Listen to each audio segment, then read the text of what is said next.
Going back. Kitchen's there. It certainly sounds like Death Valley. Let's listen to it.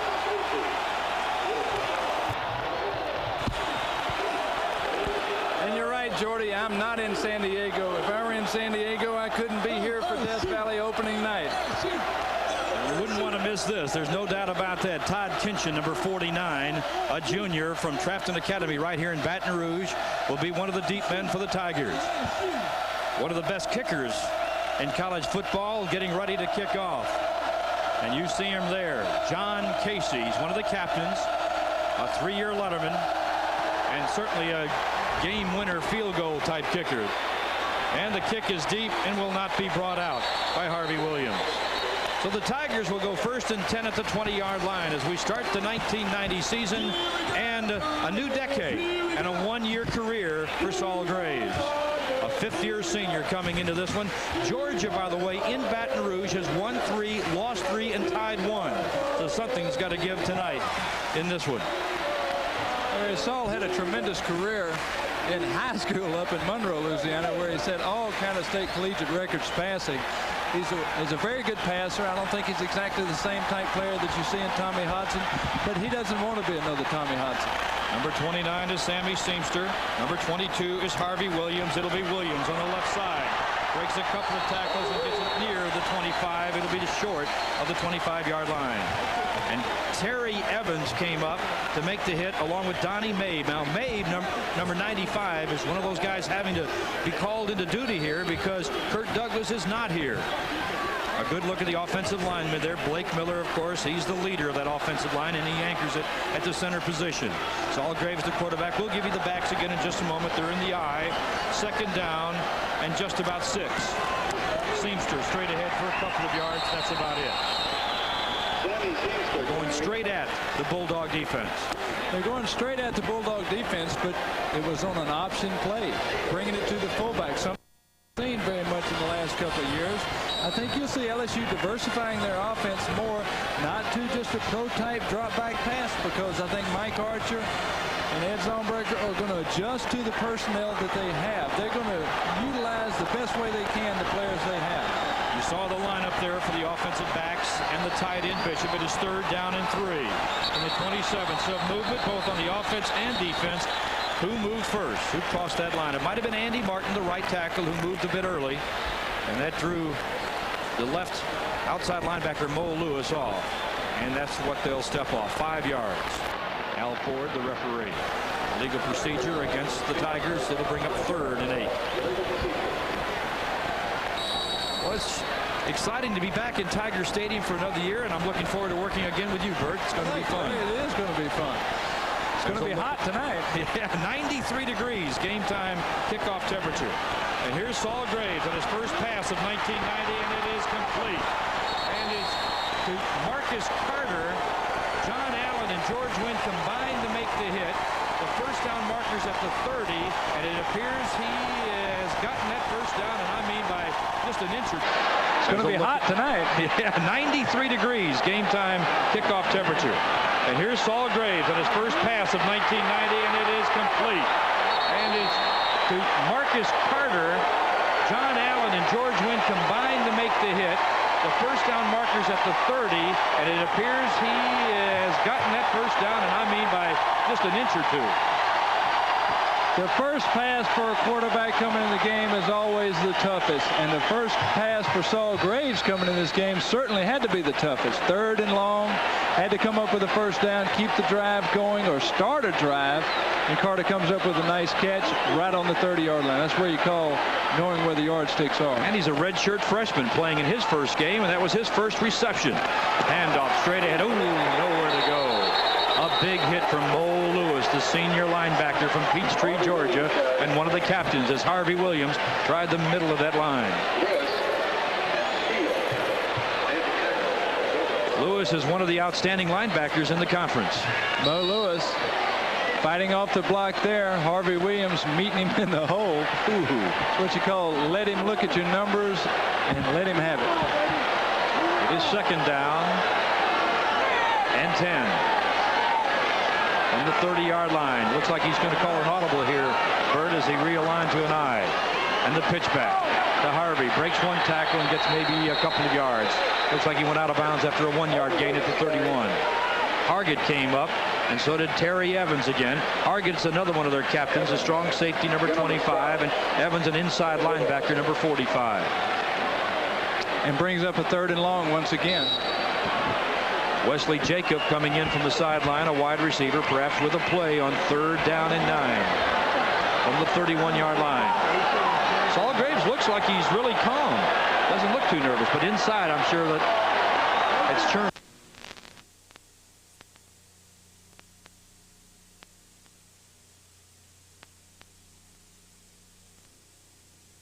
To the left, Saul Graves takes a quick drop, hits Harvey Williams in the flat. There are a couple of ways you can get around the corner. A lot of people want to run sweeps, but you can run these quick backs like Harvey Williams in the flat, throw him the ball, and be just as effective as a sweep. They cleared out, gave him the room to get the first down. First down, nice play. And his handoff. We'll try to go to the right side again. Not much going there as number 97, Mike Steele, a sophomore defensive tackle from Wichita, Kansas, came up to make the hit on Harvey. You know, Harvey is one of those question marks for this year. We said there's a lot of answers to be answered tonight. And Harvey, after a great freshman and sophomore season and then being hurt and then coming back and really limited action last year as a junior, there's a big question mark surrounding him this year. Very true. He played quite timid last year, and he's going to have to come on because he is a tremendous talent. He just has to put it all together. 2nd down, 11. A lot of time for Saul. Georgia, Todd Kinchin to the 40, makes a move to the outside and gets it down inside the 30-yard line. A penalty flag is dropped as Kinchin gets it to the 26-yard line. And the flag is down.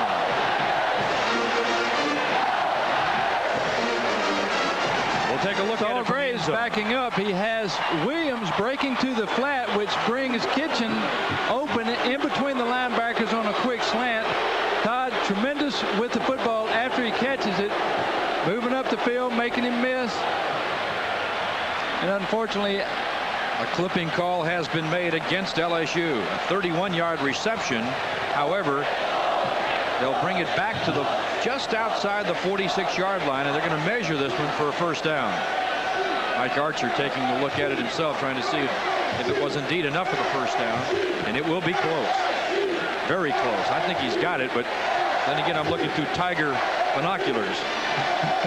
A 15-yard penalty, knocking down a 31-yard pass to about a 16-yard gain.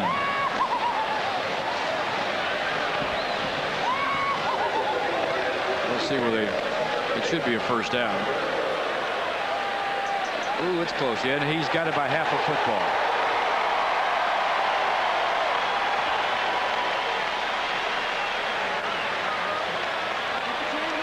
Saul Graves, I believe, probably getting a good feel about his performance thus far, even though it's in the first drive. He's been able to complete 2 nice passes, keep them going. Did Mike Archer show a lot of confidence there by accepting the football, by winning the toss, saying, Saul, I believe in you, let's go get him right away? I want the football all the time. I never did figure out the real good reason to give it away when you win the toss. You want to score first if you can, and that's what I always like to do. Sammy Seamster straight ahead. Brian Gann on the tackle. Seamster from Minden, Louisiana, is a sophomore, redshirt sophomore, and he is 5'10", 210. He is not being called a fullback this year. Mike Archer says he's going to use tailback and running back. That means he's going to get the ball. That's what it means. Fullback means you block, right? 2nd down and 3, just inside the Georgia 40 by inches. Jacob is to the left. The pitchback goes to Harvey Williams. He's to the 35 to the 33-yard line, and another Tiger first down. John Allen, the inside linebacker on the left side, came up to make the hit. Well, Harvey was an All-American as a freshman and a sophomore. Harvey's quick to the outside, reading his block, turning it upfield, loses his footing there, might have made that cut. And had he gotten to the inside, they had rolled up on both sides, and there was plenty of room in the middle. He only picked up 200 yards last year in a on-again, off-again kind of a season. 1st and 10, ball at the Georgia 33-yard line. First drive of the game. And a timeout called by Saul Graves. And with 9:39 remaining in this first quarter, it is 1st and 10 for the Tigers, and the ball at the 33-yard line. That play clock was winding down, and he was afraid there might be a penalty. He was almost forced into that timeout. This is the 11th play of the drive. 1st and 10, 33-yard line, straight ahead, inside the 30. Looks like maybe down to the, well, they're going to mark it just inside the 29-yard line. And that's the current drive there with 5:21 consumed, and that was the 12th play you just saw. It's an impressive opening drive here in the ball game, and you want to come away with something, that's for sure. Don't count your chickens before they hatch. Wide out to the left is Jacob. 2 backs in the backfield, and Harvey Williams with the back to the ball. He gets it down to about the 27-yard line. Tackle made again by Terry Evans, who's had an outstanding first quarter already on the defensive side of the football for Georgia.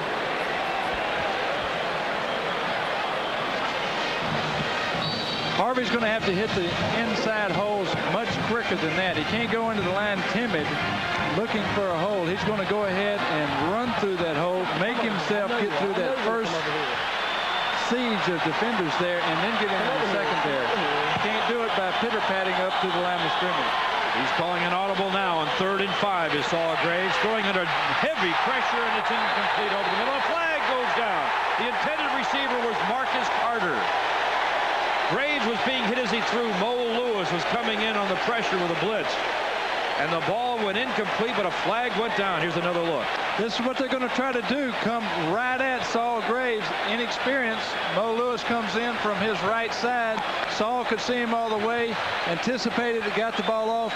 Overthrew the ball a little bit, but it was pass interference. And George Wynn, the left corner, was on the coverage, a junior from Atlanta.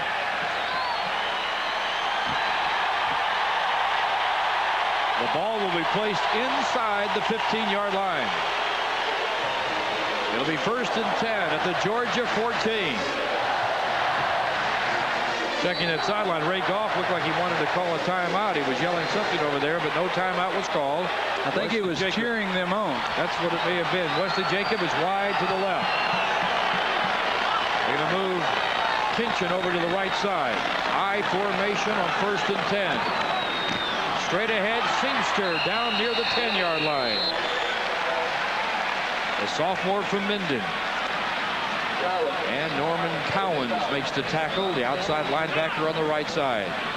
Good strategy by LSU because they know that they're weak on the interior line of Georgia, at being with Douglas and Barnum out. Didn't make the trip. They're going straight at them, staying away from the outside linebackers and picking up 4 to 5 yards in tough territory. Carter is wide to the left. Kinchin on the left side as well. Now they're bringing Harvey Williams over. They're splitting out Kinchin. 2nd down and 6. Graves with a lot of time. Wide open. Touchdown Tigers. They go to the rookie, or the freshman, the redshirt freshman, Marcus Carter. His first game in major college football, and he's got his first collegiate touchdown.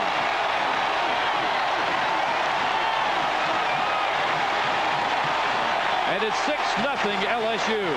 Now the holder here will be Jesse Daigle, number 15. We'll take another look at the touchdown pass. Saul backing up, sees this man-to-man. Carter got him to the inside, just gets it.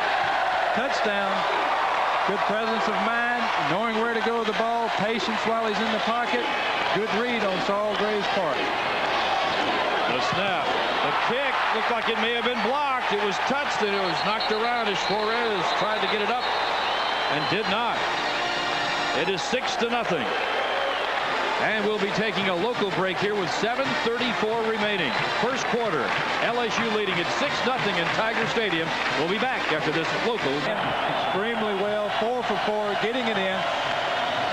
But I hate to miss an extra point. Anytime you miss an extra point, it always seems to haunt you down the line. And it's been so long since we've missed an extra point at LSU, you just take it for granted. David Browndyke never did. That's true.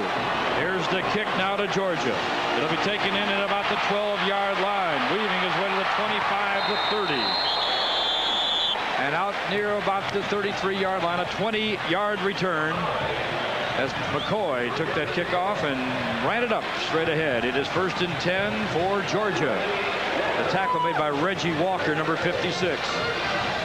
Now we'll see this defense that has 3 redshirt freshmen starting for LSU. There's a good look at the lineup there as you see the Georgia offense. Their quarterback is considered the passing quarterback, Preston Jones.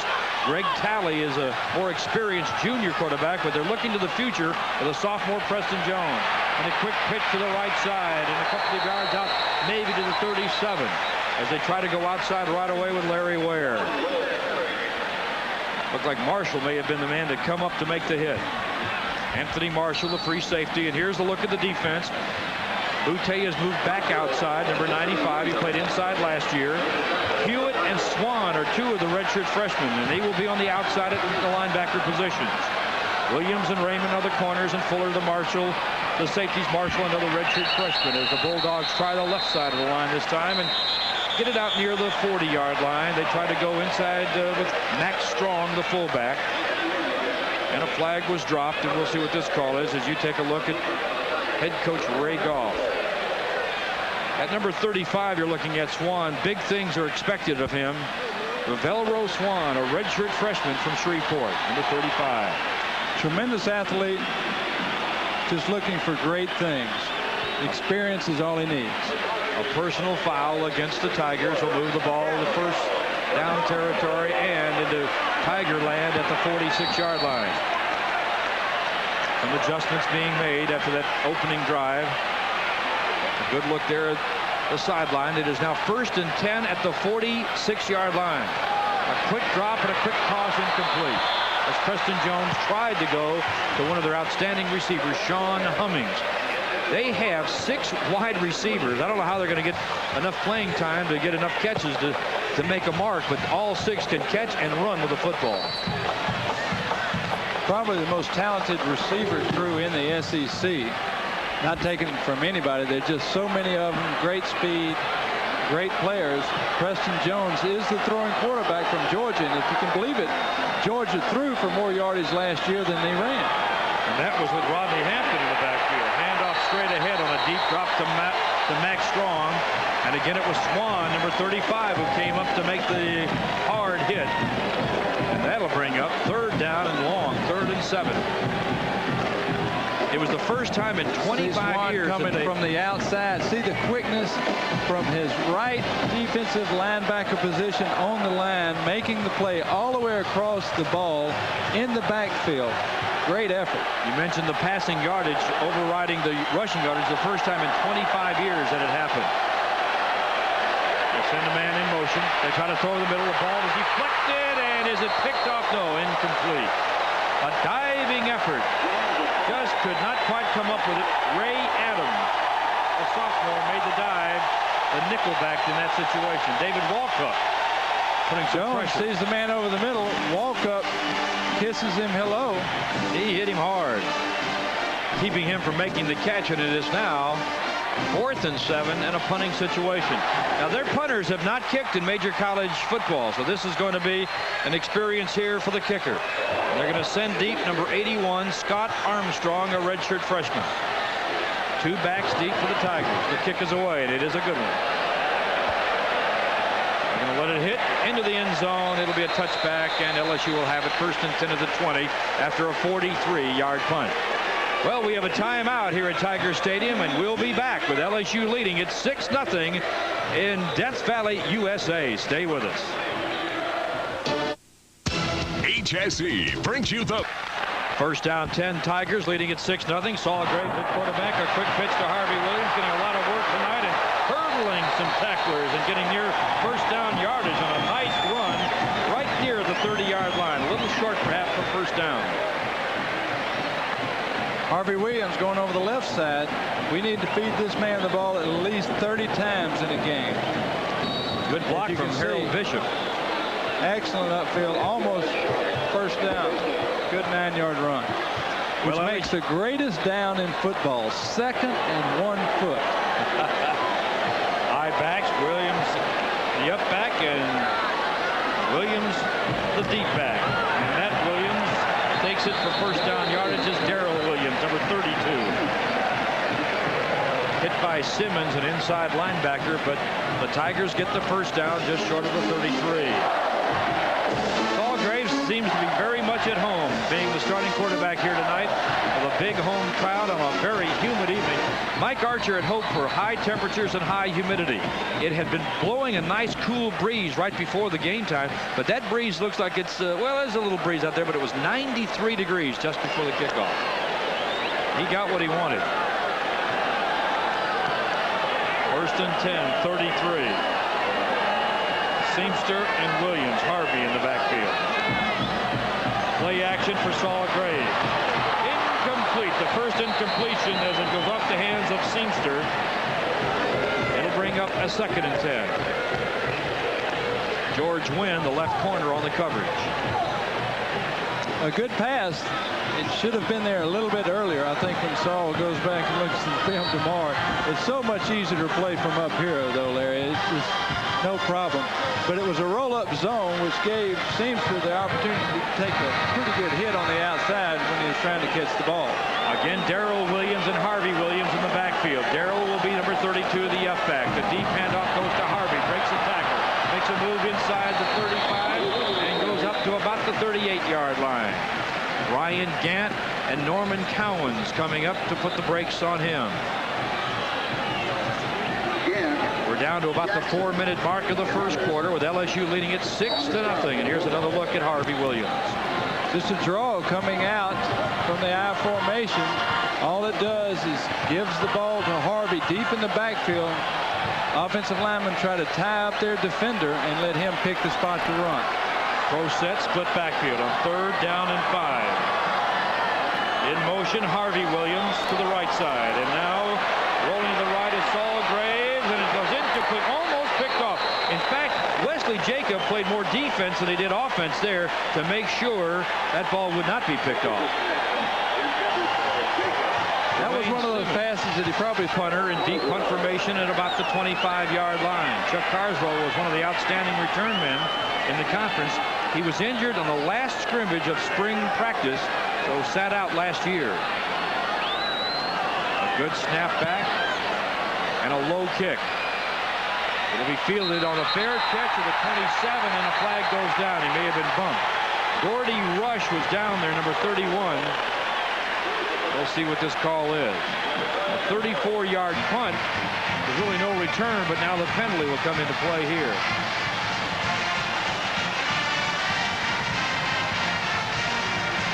There's Ray Goff, who was a quarterback himself before becoming a coach. These are two of the youngest coaches in America, you know, going head-to-head here tonight. They're in the top 7 for the youngest in the country. Here's the call, personal foul against the Tigers. This is something that Mike Archer said on Tuesday. He wanted to eliminate mistakes and eliminate penalties and eliminate turnovers. All coaches 6 to go. 3:22 to play, first quarter. And they move some people around. Hummings, the wide receiver on the right side. Quarterback remains Jones. The handoff goes to Hurst. This is the outstanding freshman.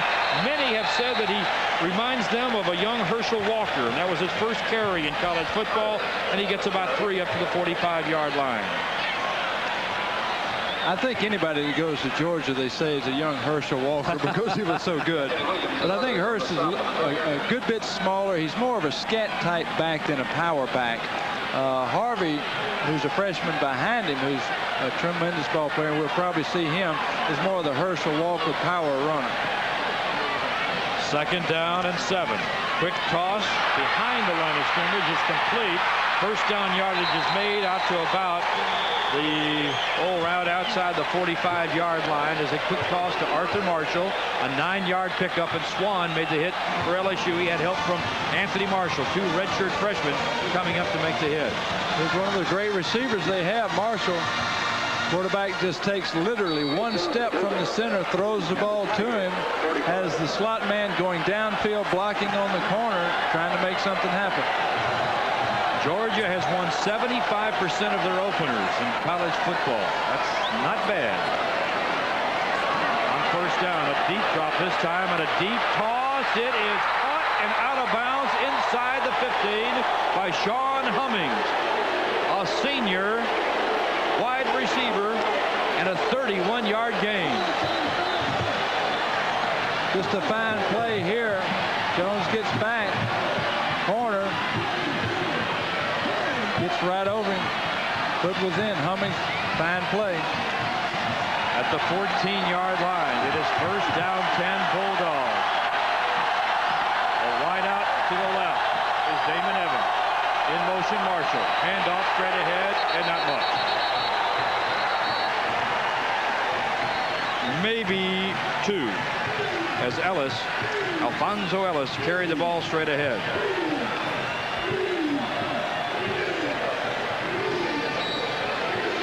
And they bring in the freshman Hurst again. He scored 36 touchdowns his senior year in high school. He was a Parade Magazine All-American. He's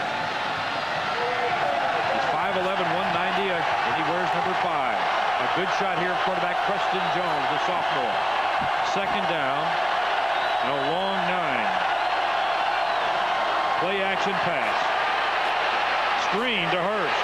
And a great defensive effort will keep him from getting anything. In fact, he lost back to about the 19-yard line. Coming up to make the play was number 45, Mike Hewitt, a redshirt freshman from Slidell. And what a play he made. Mike Hewitt read the play. It was a screen. Fortunately for LSU, they were in the zone.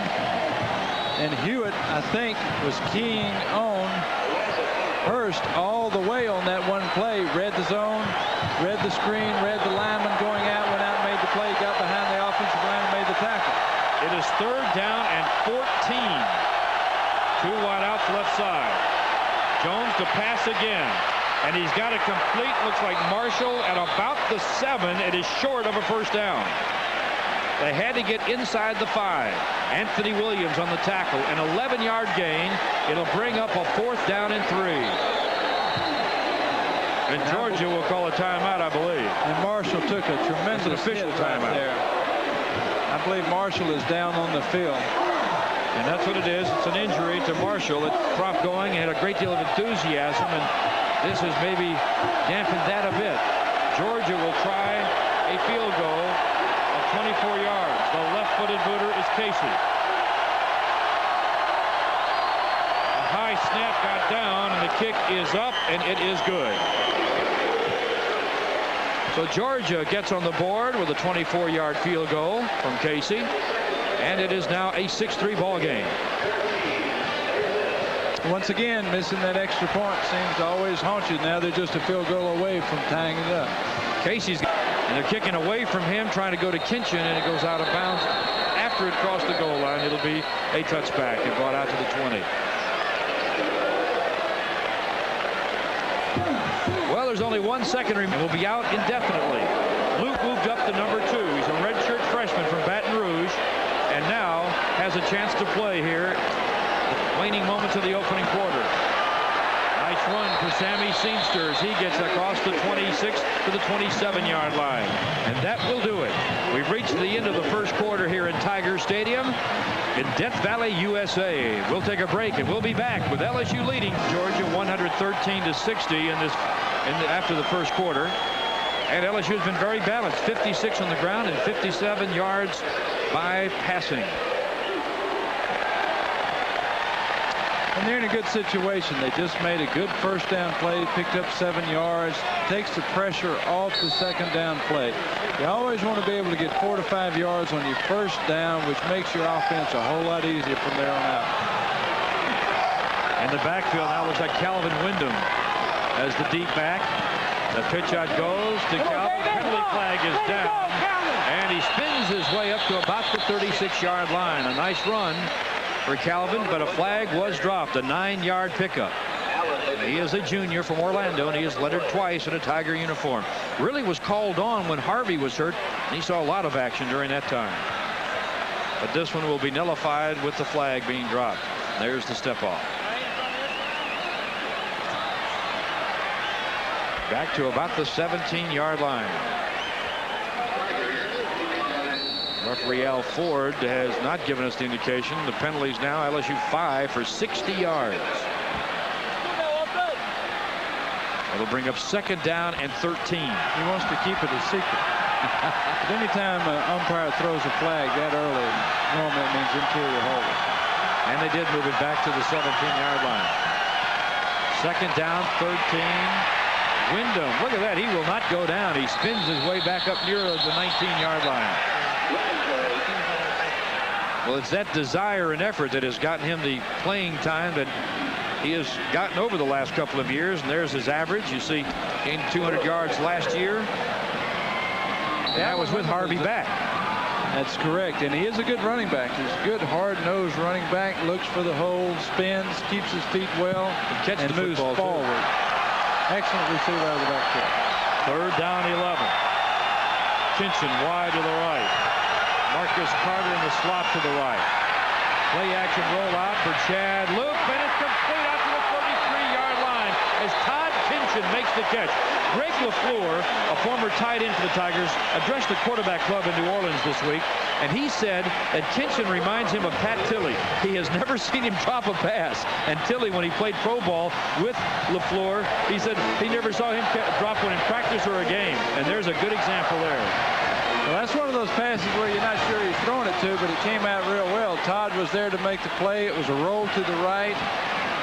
Zone pass, got it over the defenders and right into the receiver. 1st down.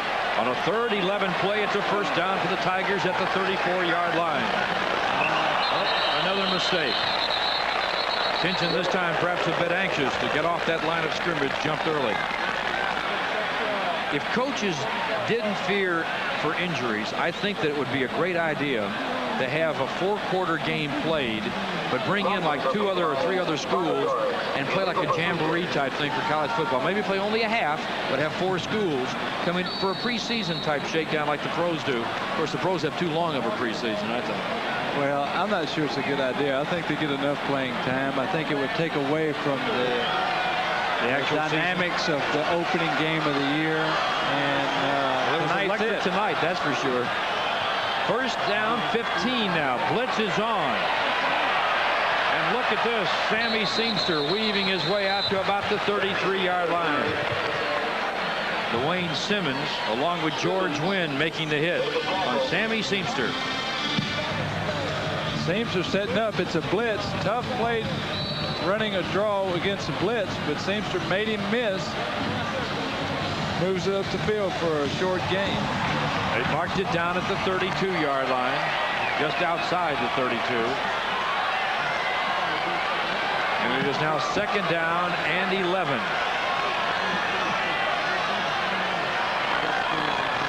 And Luke will look to throw.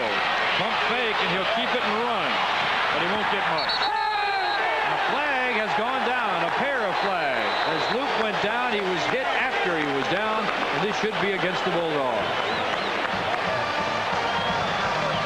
Same play as he hit Kitchen on to the right. He's rolling to the left. Actually had an opportunity had it not been for the man in his face. Clearly down when he was hit late. By John Allen, who is a junior from Lindale, Georgia. He got Mo Lewis to jump up, the outstanding linebacker, number 57, and he was able to get around him with that fake punt. 1st and 10 Tigers inside the 12-minute mark of the 1st half. 6-3 LSU. Ball near midfield at the 48. Looks like he may be checking off here at the line of scrimmage. Out of the eye, Calvin Wyndham. Not much room, but he finds a way to get across midfield into Georgia territory at the 49. He's a real Tiger fan. Got those suspenders, doesn't he? Well, they're in Bulldog territory now with a 2nd down and about 6. They look kind of ugly, but they made 4 yards.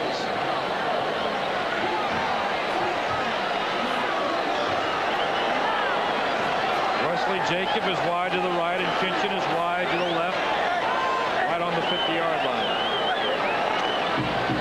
Luke pitching out Wyndham. Cuts against the grain. Penalty flag goes down. He gets down to about the 43-yard line of Georgia. That would be short of a 1st down, but the flag was thrown in a bad area for the Tigers.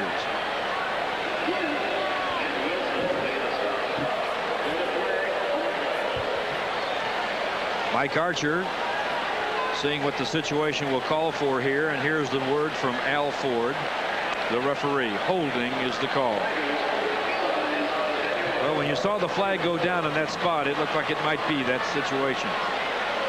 Now, number 1, Marcus Carter will bring in the play from the sideline for Mike Archer. Ray Goff pacing the sideline.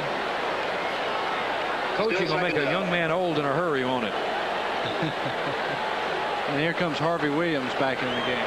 Harvey's coming in a bit late. They're sending Kinchin wide to the outside and Wyndham off the field. 2nd and 13. A deep drop on a play action. Screen goes to Harvey Williams. He's got some room at the 50, but he spun around at the 45 and out of bounds on the sideline. A 10-yard pickup and darn near a big gainer. Chris Wilson had come up to make the play. He had some help from Dwayne Simmons, at least in the vicinity. Luke drops back, play action screen. Harvey Williams gets out, literally outruns all of his blockers because there's so much open field.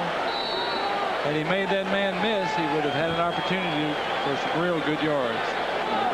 Tigers at the Georgia 45-yard line, 3rd down and 3. Harvey Williams will line up in a slot to the right. 1 back in the backfield. And that will be Darrell Williams. He can't hear. He wanted to step up and get the snap count. Now Luke, straight drop back. Complete to Kinchin at the 35 to the 30-yard line, and it's a Tiger first down at the 29-yard line of Georgia. Chuck Carswell makes the hit and a 16-yard pickup. Nice play on this. Luke drops back. Lewis coming in on the blitz. Kinchin just breaks a quick out at about 8 yards, moves upfield after a change of set. He was in tight, brought him out to the outside, which really kind of put him out there isolated one-on-one with not much time for the defense to adjust. 1st and 10 at the Georgia 29-yard line. Again, it looks like Luke may be checking off with an audible. Carter wide to the right. Pitch out Harvey Williams. Gets a good block and gets it inside the 20 to the 19-yard line, and credit Darrell Williams with a big block at the line of scrimmage. A 10-yard pickup.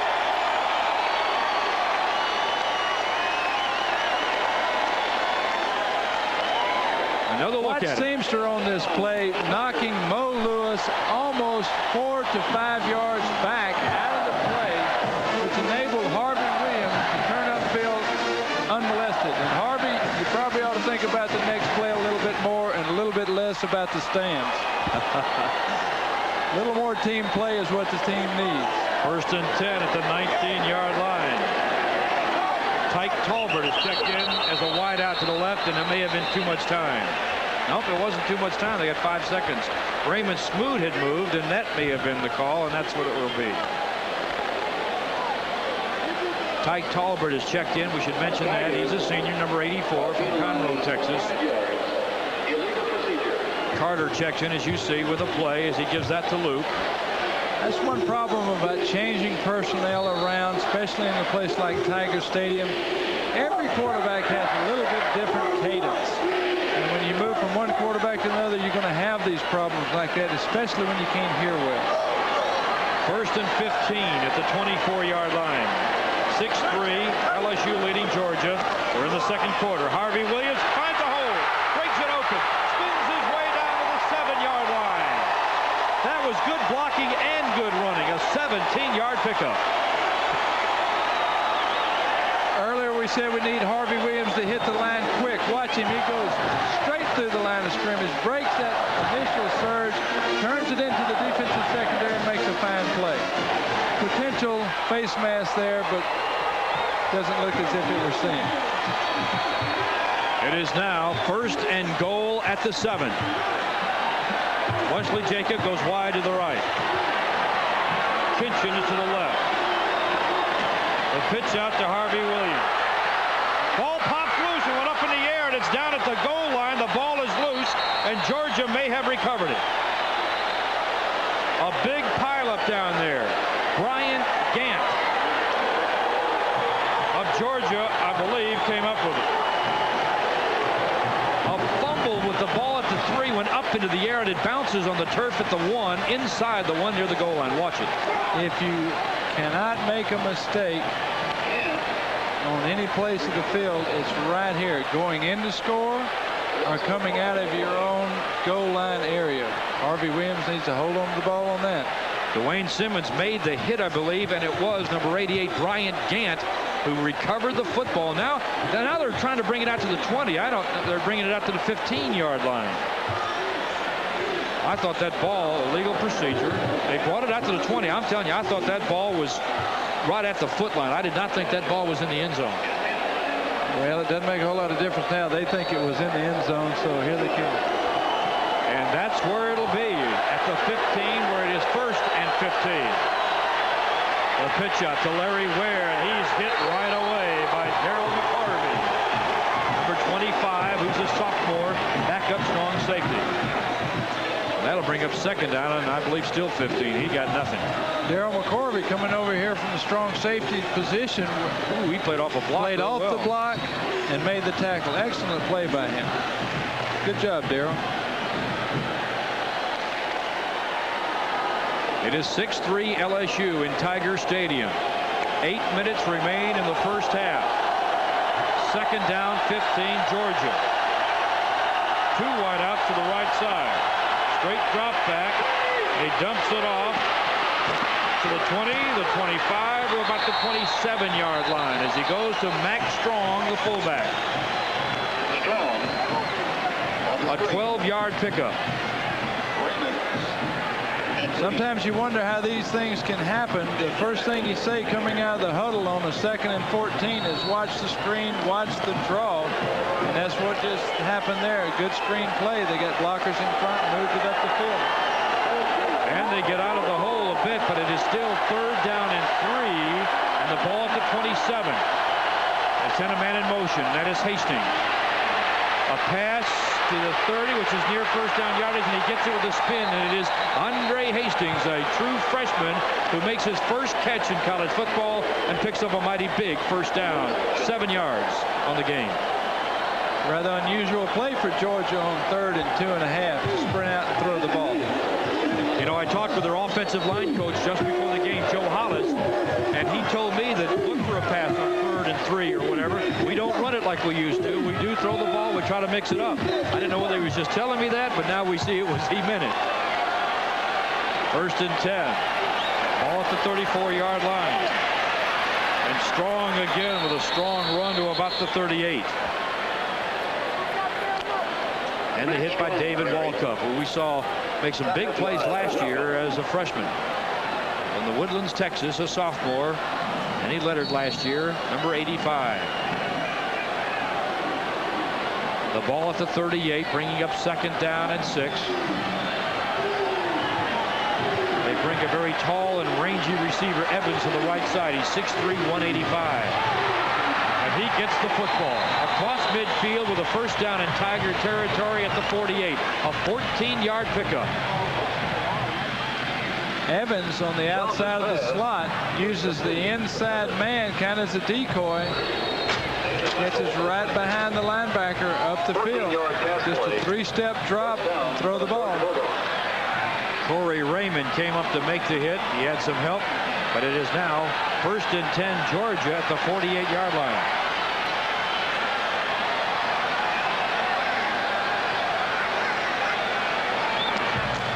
Deep handoff to the freshman Hurst, a true freshman who dived down near the 45-yard line.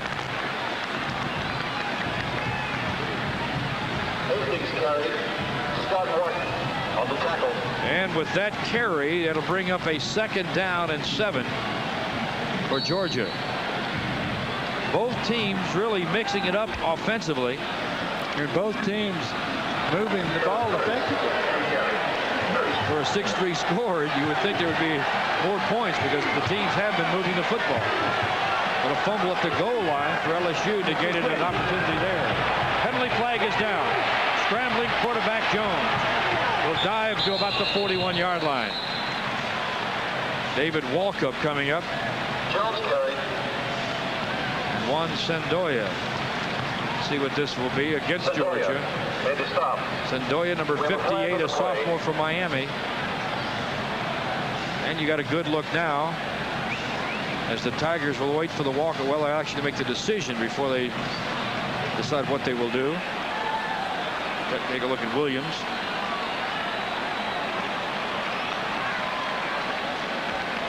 It is a legal procedure, the call, but they 5 yards.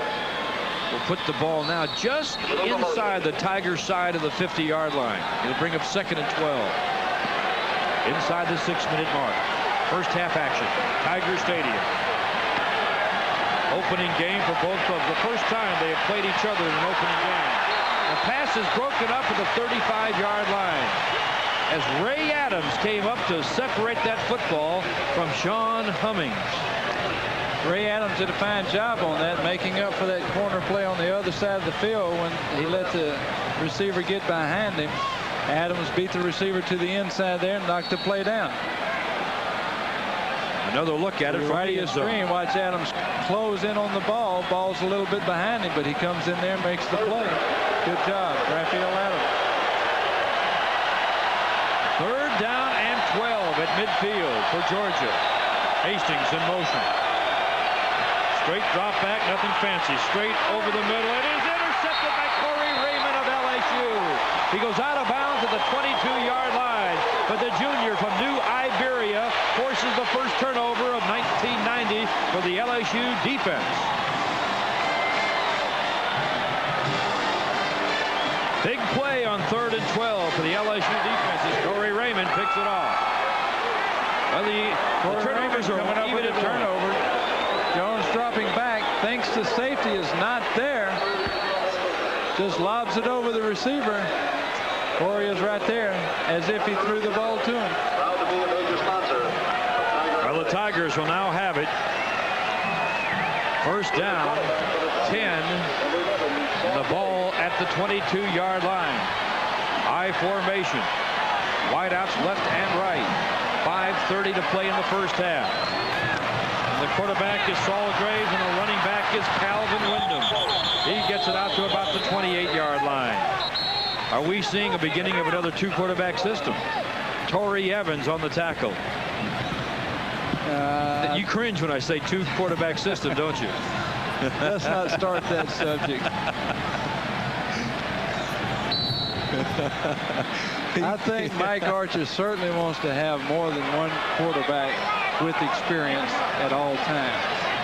Well, that's important when you have a 5th-year senior as your starter. Yes, that's a lot of difference between a true 2-quarterback system.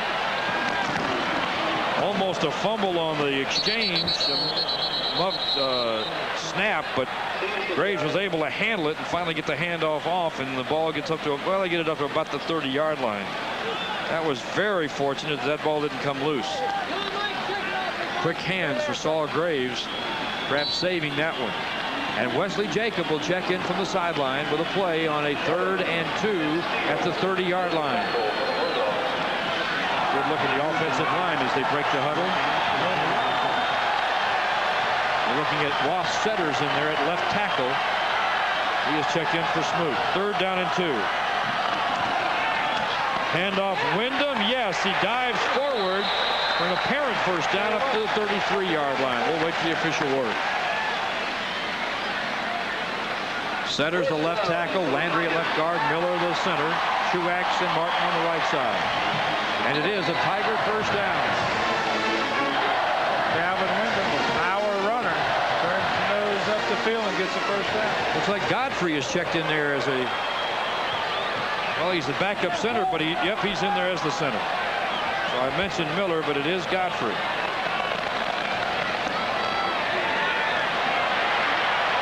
Graves throwing complete, and he got it out to Marcus Carter. Mowai is in there as well. 15-yard pickup. Mowai at left guard. So they're playing a lot of people in the interior line as well as the backfield.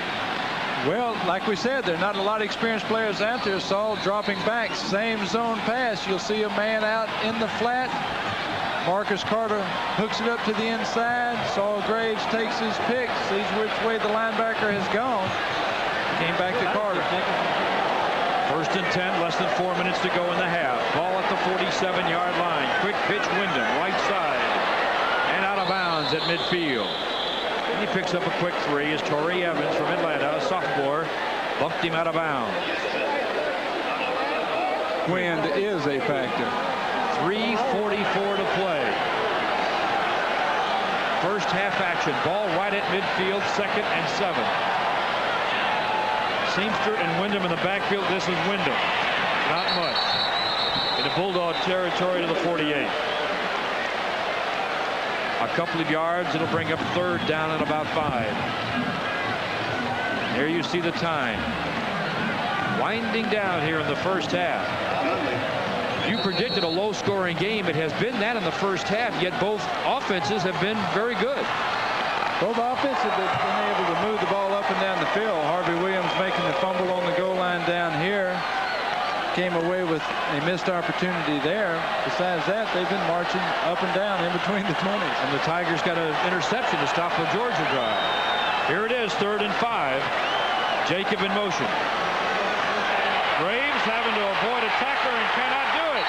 He'll be knocked down with a big sack on a defensive play that will set the Tigers back all the way back to about the 38-yard line.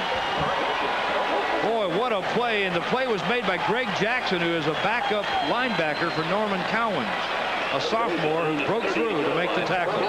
Georgia showing a lot of good players in their outside linebacker position. Saul Graves gets back, has nowhere to go, unable to avoid Jackson on that play.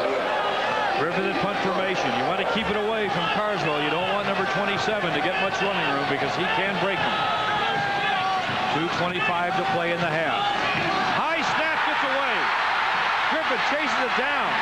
He's going to try to run with it. He was down when he caught the ball, though. He kneeled down with it. And this is a big play back at the 18-yard line.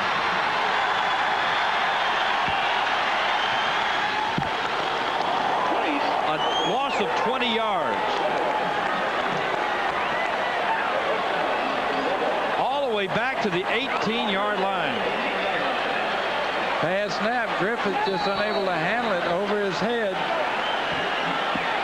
Makes a good play by recovering the ball. Moway is normally the snapper on the long snaps. And now Georgia with a big opportunity in 2:14 to play. Has it at the Tiger 18. Pitch out. Frank Harvey, a freshman, gets it down inside the 15 to near the 11-yard line. He's from Dawson, Georgia, a true freshman, a 220-pound running back. His first carry in college football, and he'll go to the sideline. He got it to the 11, a 7-yard pickup. It is now 2nd and 3 for Georgia. And the thing that Mike Archer wanted most not to happen has begun to happen there. Last year, the special teams were not real good. This year, they make a big mistake here with just a little bit of time left in the half. Hurst is in there, and play action fake to him. Jones will roll and throw. The ball came loose. It'll be incomplete. The hit was made by Wayne Williams. The intended receiver was number 82, the tight end Shannon Mitchell, but he never really got his hands on the ball. Jones backed up. Had he thrown the ball now, gotten the ball to him a little earlier, he had plenty of running room. But as late as it came, he was able to turn around. Tough hit. He just really dropped the ball, and then he was really ripped away from it by Wayne Williams. It is now 3rd and 3. Eye backs, 2 tight ends. Short yardage formation. Quick pitch. Hurst, the freshman, makes a cut, gets the first down and more, and gets it down to the 4-yard line, maybe the 3. It is a Georgia first down with a 7-yard pickup on 3rd and 3. They'll mark it at the 4. Garrison Hurst, a freshman. Well, this is the Georgia of old coming around. High toss pitch. Reads the block of the fullback. A good block, strong head on Raymond, I believe. And he gets it to the 4-yard line where Reggie Walker finally made the tackle. 1st and goal, Georgia at the 4. Maxwell in motion. Pitch out Hurst. Nowhere to go. Line of scrimmage, and that's it. Big hit, a big tackle. Coming up was Mike Hewitt with that hit. And he's a redshirt freshman, introducing himself to a true freshman. Mike Hewitt, outside linebacker, coming into the screen now. Plays off the block. makes a play, and look at the ball. Ooh, that ball was bouncing loose. off. That ball was loose. It came down. Where's the replay in college football? It's where it should be. Non-existent. Down and goal at the Tiger 4. Quarterback Jones sends Hummings in motion. Rolls left looking for Hummings. Has him, and it's a touchdown, Georgia. And the Bulldogs take the lead with 48 seconds remaining in the first half. Nothing fancy, a 4-yard toss from Jones to Hummings. Corey Raymond coming into your screen has got to keep up with him. He came in motion. He's man-to-man all the way across the field. Just unable to do it. Good timing on Hummings and Jones' part. Getting across the field, blocking out Corey. Well, the high snap and the mistake has now put 7 on the boards for Georgia with a PAT from John Casey. And it is now a 10-6 ball game, a 4-point lead for Georgia as they get the lead for the first time. So now you're the strong safety here, you can tell, or maybe a free safety as you look at it. Corey Raymond coming around, hesitated at the line, thinking that he may not have to go all the way outside. But Hummings was there all the way. Well, actually, that was the other end zone. That would be what the quarterback was looking at, and it is now a 10-6 ball game. Georgia with a 4-point lead, 48 seconds remain in the first half. Now at halftime, we've got a lot of interesting features and comments. Jordy Hultberg and Mickey Guidry. But it is gorgeous. The opening game of 1990 and the SEC opener for both. Slip Watkins is deep.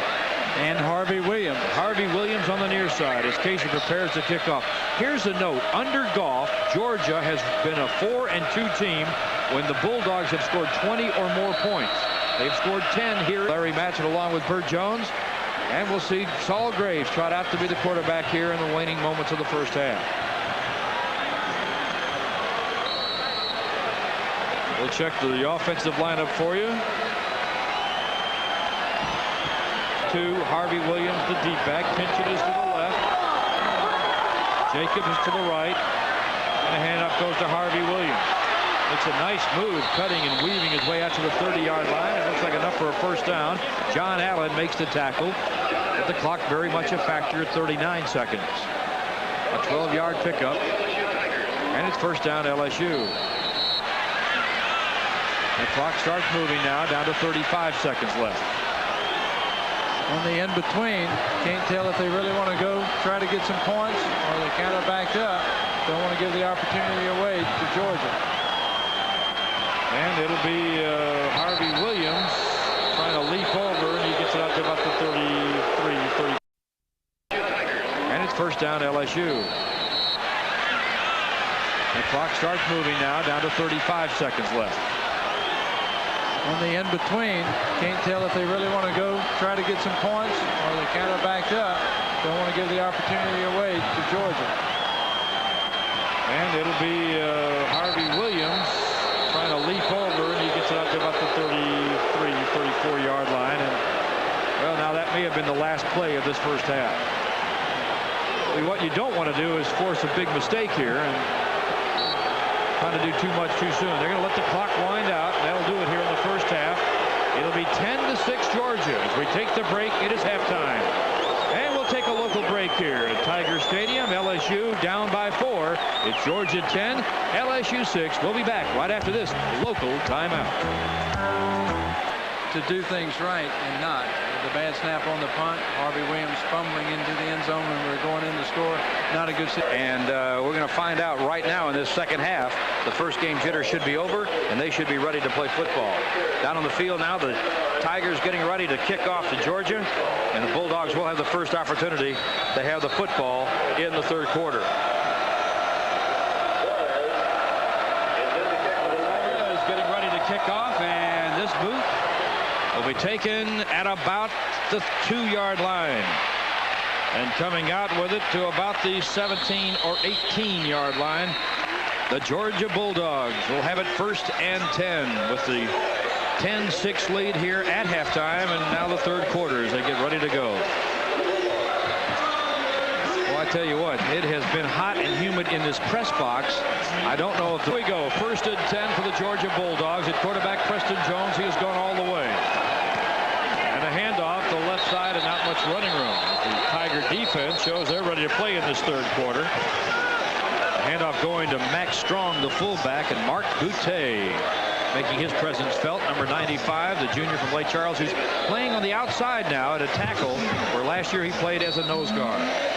This is more his natural position. He's a little bit tall to be a nose tackle. Being 6'4", 260, he's a defensive end style type player. Doing well out there, as you saw. Got in a good hit for that one. On 2nd down, play action pass. Jones throwing incomplete. The intended receiver was Kevin Maxwell. Flag down on the play. I'm not sure if he meant to throw his flag or his hat, saying that the receiver ran out of bounds, but he may be calling defensive holding. We'll wait for the call as they go to the sideline. Mike Archer is asking what it is, and it is holding against the Tigers. Now, in the first half, the one stat you don't want to dominate would be penalties, and that was one stat that was dominated by the Tigers, as most of them were, by the way, offensively, defensively, and then on the penalty side, too. I'm not sure if we can see the holding play to the outside. They read pass. Called it on Corey Raymond. Holding, pushing the receiver out of bounds. 1st and 10, ball at the 32-yard line. Georgia with the football at a 4-point lead. Deep handoff to Larry Ware, and he is smothered under near the line of scrimmage. Ware is a junior from Montgomery, Alabama. Went to Robert E. Lee High School, and he had nowhere to go as Swan came up to make the hit. Velro Swan. You'll be hearing that name quite a bit in the future and this year. Redshirt freshman from Shreveport. Mike Archer chews that gum, doesn't he? 90 miles a minute. Intense.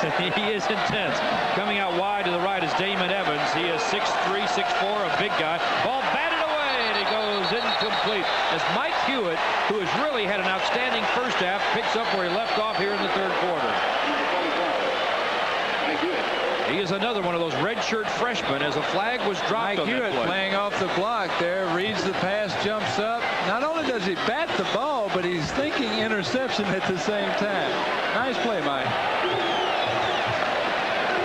Here's Al Ford to show that there was a penalty, may have been tripping. A leg whip from the offensive line. They will step it off. Back to about the 18-yard line. The Tigers asking the fans to get into it. You don't have to do much encouragement here in Tiger Stadium. The fans will get into it.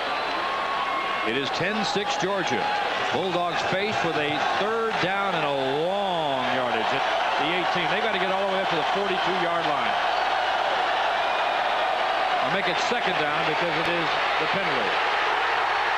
And here's a good defensive effort again from Mark Boutte. Yes, sir. That man right there with another big play as he's starting to take command of this 3rd quarter for the Tiger defense. Boutte is coming out here. Shows excellent speed, fighting off the blocker and running down Jones, who's not noted for his scrambling ability so much as he is for his passing ability, but he's a pretty mobile quarterback. Mark Boutte from Lake Charles.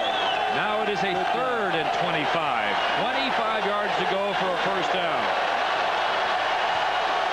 Strong is the only back behind Jones, and he'll get the ball, and he won't get much else.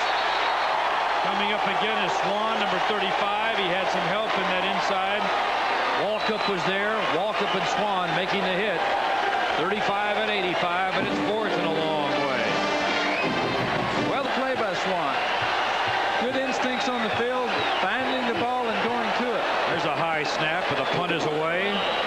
Fair catch being called for and taken by Kinchin at near midfield, the 48-yard line.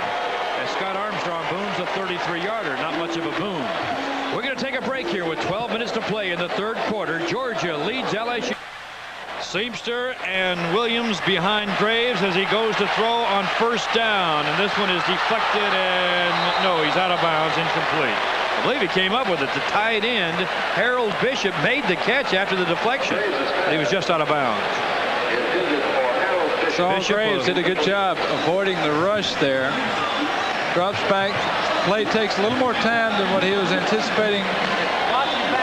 Feels the rush there, gets the ball up. Had it been just a hair higher, would have been a completion. Well, the rush was by Cowens, 59. The deflection was by Lewis, 57. And those are the two outstanding outside linebackers we talked about at the top of the show. Second down 10 at the 48-yard line. Handoff. Harvey Williams, who had 73 yards at halftime. He just gets inside the 50-yard line. Donnie Mabe makes the hit. Now, he's a backup nose guard, but he's playing for Kirk Douglas, who's academically ineligible for this game, and his status unknown, along with Casey Barnum and George Brewer, three of the guys in the interior of the Georgia defense not making the trip.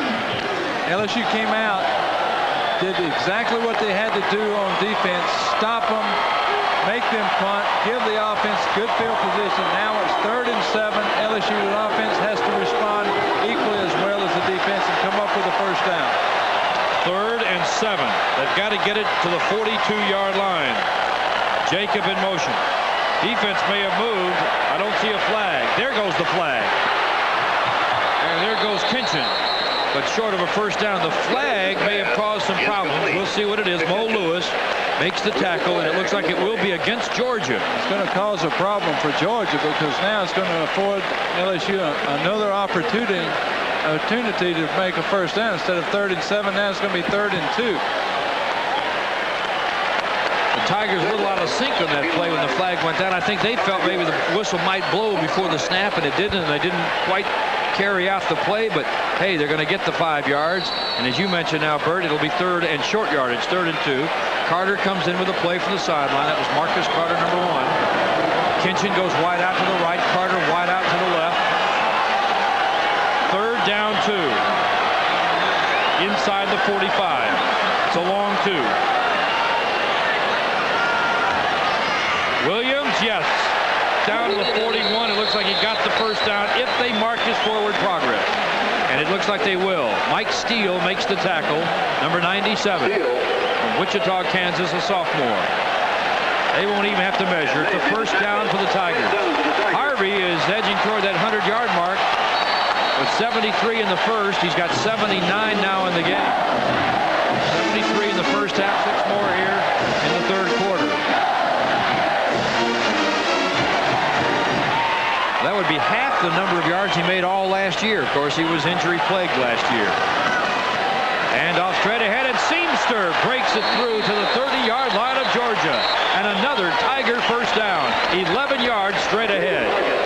LSU started out early in the game going right at the heart of this defense, knowing that they have a nose tackle, a defensive end out, and Seamster goes right up the middle. Quick dive play, reads the block at the center, and moves on up for 11-yard gain. And he's got 36 on 7 carries. 1st and 10. 31-yard line. Graves may be checking off. Harvey Williams in a slot. Graves to throw and will. Kinchin, who's down at the 21-yard line. Unfortunately, he had a chance to run with that football, but slipped. It's going to be close to a first down. Saul Graves dropping back, finds Kinchin on the sideline. This field is in such good condition. I can't tell. The grass is great, but either the ground under the grass is a little hard or a little soft. It looks as if it's hard, and Kinchin's cleats are not digging down into it. They're just sliding and bouncing on top of it. He had an opportunity to make something big out of that, but he did get the first down. 20-yard line, officially the 21, and now Saul Graves will call a timeout. Did not like the alignment the defense was showing him for the play that had been called. So we'll go to another break here, and with 9:13 to play, it is 10-6 Georgia, and moving the ball. Good shot of the huddle as Saul Graves brings him up to the line. Eye back, Seamster the up back, Harvey Williams the deep back. On the left side is the tight end Bishop, and 2 wideouts to the right. They've really mixed up the alignments tonight. Deep handoff, Harvey Williams trying to knife his way through, gets it down to about the 16-yard line. Looked like he might might get through. Mike Steele was the first to get a shoulder on him, and then coming up to finish him off was David Hargett. Norman Cowens was there as well, that linebacker we talked so much about. Jacob checks out to the sideline, and number 1 has brought the play in. Marcus Carter, he'll go wide to the left. Kinchin is wide to the right. Good end zone shot of an I formation, and Seamster straight ahead nowhere. Got to the 15, maybe a yard, and it'll be 3rd and 4. Mike Steele again with the tackle. He's a sophomore. They've got freshmen and sophomores in that interior defense because of the 3 players not eligible and not making the trip for tonight's game. Now, they may be ruled eligible later, but there was some question, so they could not bring them on this trip. But in a week, they may be ready to play. Well, Georgia's on a quarter system, not a semester system, and they're not in school for another 2 weeks. Wideouts are left and right. 3rd down and 4. A big play here. Graves gets hit as he throws to the end zone. Touchdown! Is it? Yes. A flag goes down. Kinchin held on, and there is a flag down in the end zone. But it appears to be a 15-yard touchdown with Saul Graves under heavy pressure. Al Jackson was on the coverage, number 2. David Hargett was the guy blitzing from the strong safety that put pressure on Saul Graves. How about that? Saul Graves showing patience, experience, even though he hasn't played. Didn't exactly see the blitz coming, but he got the ball up so Todd can make the play on the ball. Interference, yet Todd comes up with the touchdown anyway. A 15-yard touchdown. Kinchin has caught 5 for 83 yards now, and that score. And that gives the Tigers a 2-point lead at 12-10. Now look how they're lining up here. Now they're going to shift over. Trying to get the defense confused. They almost confused the broadcasters. A redshirt freshman will snap. No way. And a redshirt freshman, Daigle, can't handle the snap. And he'll have to try to run for 2. He's going to get near the goal line, but can't get in. And a muff snap on a low snap will result in no points. Remember, they had a blocked extra point, and now a touchdown with no extra point here again. Chris Mook, the normal holder, not here. Jesse Daigle trying to come up with a play. Looked as if it were a low snap to begin with. Tough to handle, rolling on the ground like that. Jesse Daigle did the right thing, picking it up, trying to move to the end zone. It is 12-10, and again, 2 extra points tonight for the Tigers. Have not a consistent great player. How good he really was for LSU. Andre Hastings, a freshman, is deep, along with Chad Wilson. It is Wilson inside the goal line. He'll come out, and he'll be smothered under at the 10-yard line. Boy, I'll tell you, there are some great plays there. Marshall was one guy to get down there, number 14, and what a play he made. Anthony Marshall, a redshirt freshman who is starting tonight at free safety, makes the big hit on the special team. Takes it 1 yard deep. Watch Marshall come from the right of the screen, fights off a blocker, makes the play at the 10-yard line. Excellent coverage, which shows the kicker got the ball up in the air and enabled Marshall to get down the field and make the play. There's the pitch out to Hurst, and Hurst gets it out to about the 14-yard line. Tonight is the first game that Hurst has ever played in college football. He's a freshman. The tackle by Bo Davis, his first appearance for the LSU Tigers, a junior college transfer with great strength. This guy bench pressed 500 and some pounds. How much? 505, I believe. He set a record in the weight room. That's what I was told. 288 yards. Or 288 pounds, almost saying yards. Jones throwing. Interception. And it may have been picked off, and it looks like it was. No doubt about it. Ray Adams stepped in and made a great catch. Ray Adams intercepts for the LSU Tigers. The second interception of the game for the LSU defense.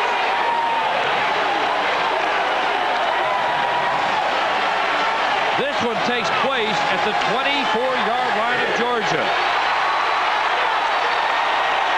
1 stopped the drive. That was Raymond's in the second period. This one may start a drive for LSU. I was talking about first, and I was about to tell you that the mascots for tonight's game are in their first appearance as Ray well. Adams, you'll see him in the right of your screen, just break on the ball. The ball's high and outside. Makes the catch. They're down to 3 seconds on the play clock, but they get the play off to Harvey Williams, who tries to dance his way to about the 21-yard line. But Mike 5, the Tiger, is making his first appearance at Tiger Stadium tonight. And UGA 5, the dog, the English Bulldog, is the mascot tonight for the first time for Georgia. The ball just inside the 22-yard line. 12-10 LSU. And the Tigers are threatening. Marcus Carter goes wide to the right. Kinchin is wide to the left. Williams in the backfield. That's Dario bumps Graves as he gets the handoff and got nowhere. They were fortunate there wasn't a missed exchange there. From Hempstead, Texas, that's Darrell Williams, a junior.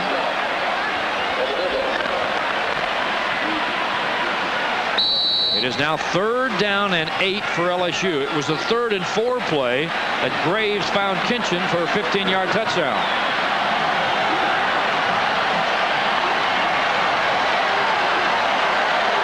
He's had pretty much an error-free game. And now scrambling out of the pocket and throwing on the run. Is it caught? No, incomplete. A diving effort for Todd Kinchin on the sideline. Would have been short of a first down as he came up to try to make the catch. Even though it may sound absurd, would have gotten him in better position for a field goal, since we haven't made an extra point. But a field goal would be real nice at this point, leading by 2, knowing that a field goal will win it for Georgia if they were to get in. They will try the field goal now. Keep in mind that Daigle will be the holder. It'll be a 39-yard attempt. Kevin Mulway will be the snapper. I believe that may be Godfrey in there right now. I'm checking it. It is Godfrey. The kick is up, and it is good. Torres hits a 39-yarder. And it was Godfrey on the snap, and it was Daigle on the hold. So the turnover, the interception by Adams, results in 3, and the Tigers lead by 5. It is 15-10. Torres following through, making it all happen. Daigle, good play there. That's one of the toughest jobs on the football field, even though it looks as if it's the easiest job, is to sit on a knee, catch a ball, and put it on a tee. Because turn the laces too. And turn hard line. It is 15-10 LSU with 5:37 to play. 3rd quarter, Tiger Stadium, Death Valley, USA. The kick is drifting toward Wilson. He'll take it at the 6, to the 15, up the middle of the 25. It's a good return up near the 30. Penalty flags are dropped. A 24-yard return as Marshall again gets down there to make the hit. Anthony Marshall. And there was a little pushing down there. We'll see if this call will go against Georgia as a personal foul, or will it be against LSU? I had the feeling it was against Georgia when I saw the flag go down. Looked like a high hit by number 37 from Georgia, Brian Cleveland. Dead ball foul, personal foul against apparently Brian Cleveland. We'll take a look. Watch number 37 in white. See him up here, right at the top of the play. Boom, right boom. 2 good hits, but it's this last punch in the face that got him the flag. A little over-exuberance. David Walkup is checking into the lineup now for the LSU Tiger defense, and he's got the defensive play. Georgia edging up in penalties now, but LSU still leading in a category they don't want to dominate. They've dominated everything else, though, to go along with it. 1st and 25. Play action. Under pressure from Swan. Gets it away, and it's intercepted, but out of bounds. It will not count. As Marshall came up with it, the ball was deflected, and it will be an incomplete pass. Swan on the pressure, and Daryl McCorvey had come up to, I think, to deflect it. Swan coming in from your right side.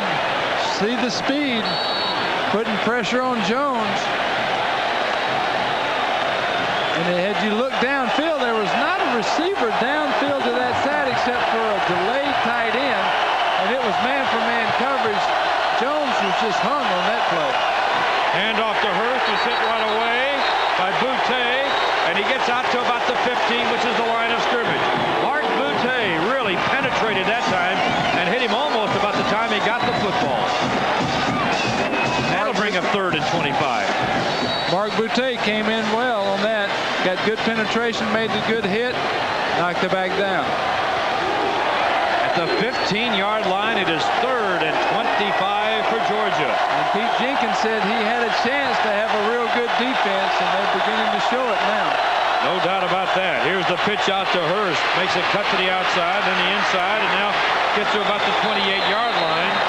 The tackle made by McCorvey and Fuller, and a 13-yard pickup, but way and woefully short of a first down. It'll bring up 4th down.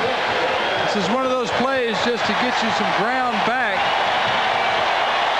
Going up the field, McCorvey making the fine open field tackle. Fuller finishing it off. At the 29-yard line, it is 4th and 12. Kinchin is going deep. And so is Vincent Fuller. Fuller will be an up back at around the 45. Kinchin is going to stand at around the 35. Snap is high, but he gets it down and gets the kick away. Kinchin calling for a fair catch, makes it at the 42-yard line. I think they'll mark it down. Yeah, they'll mark it at the 42. Just a 30-yard punt, no return.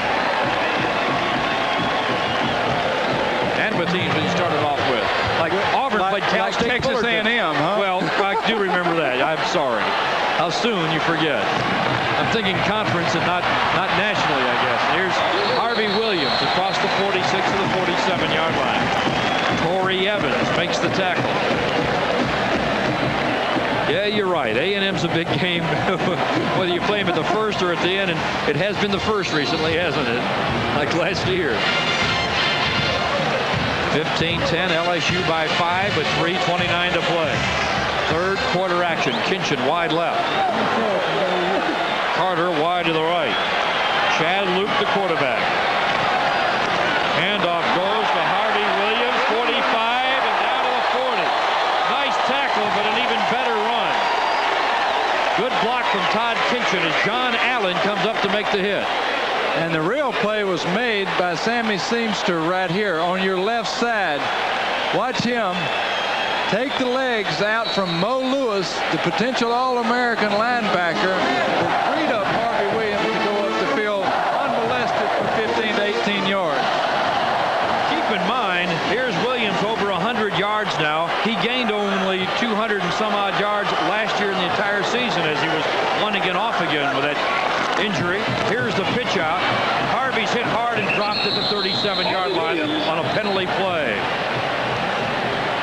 I believe a flag was dropped in there.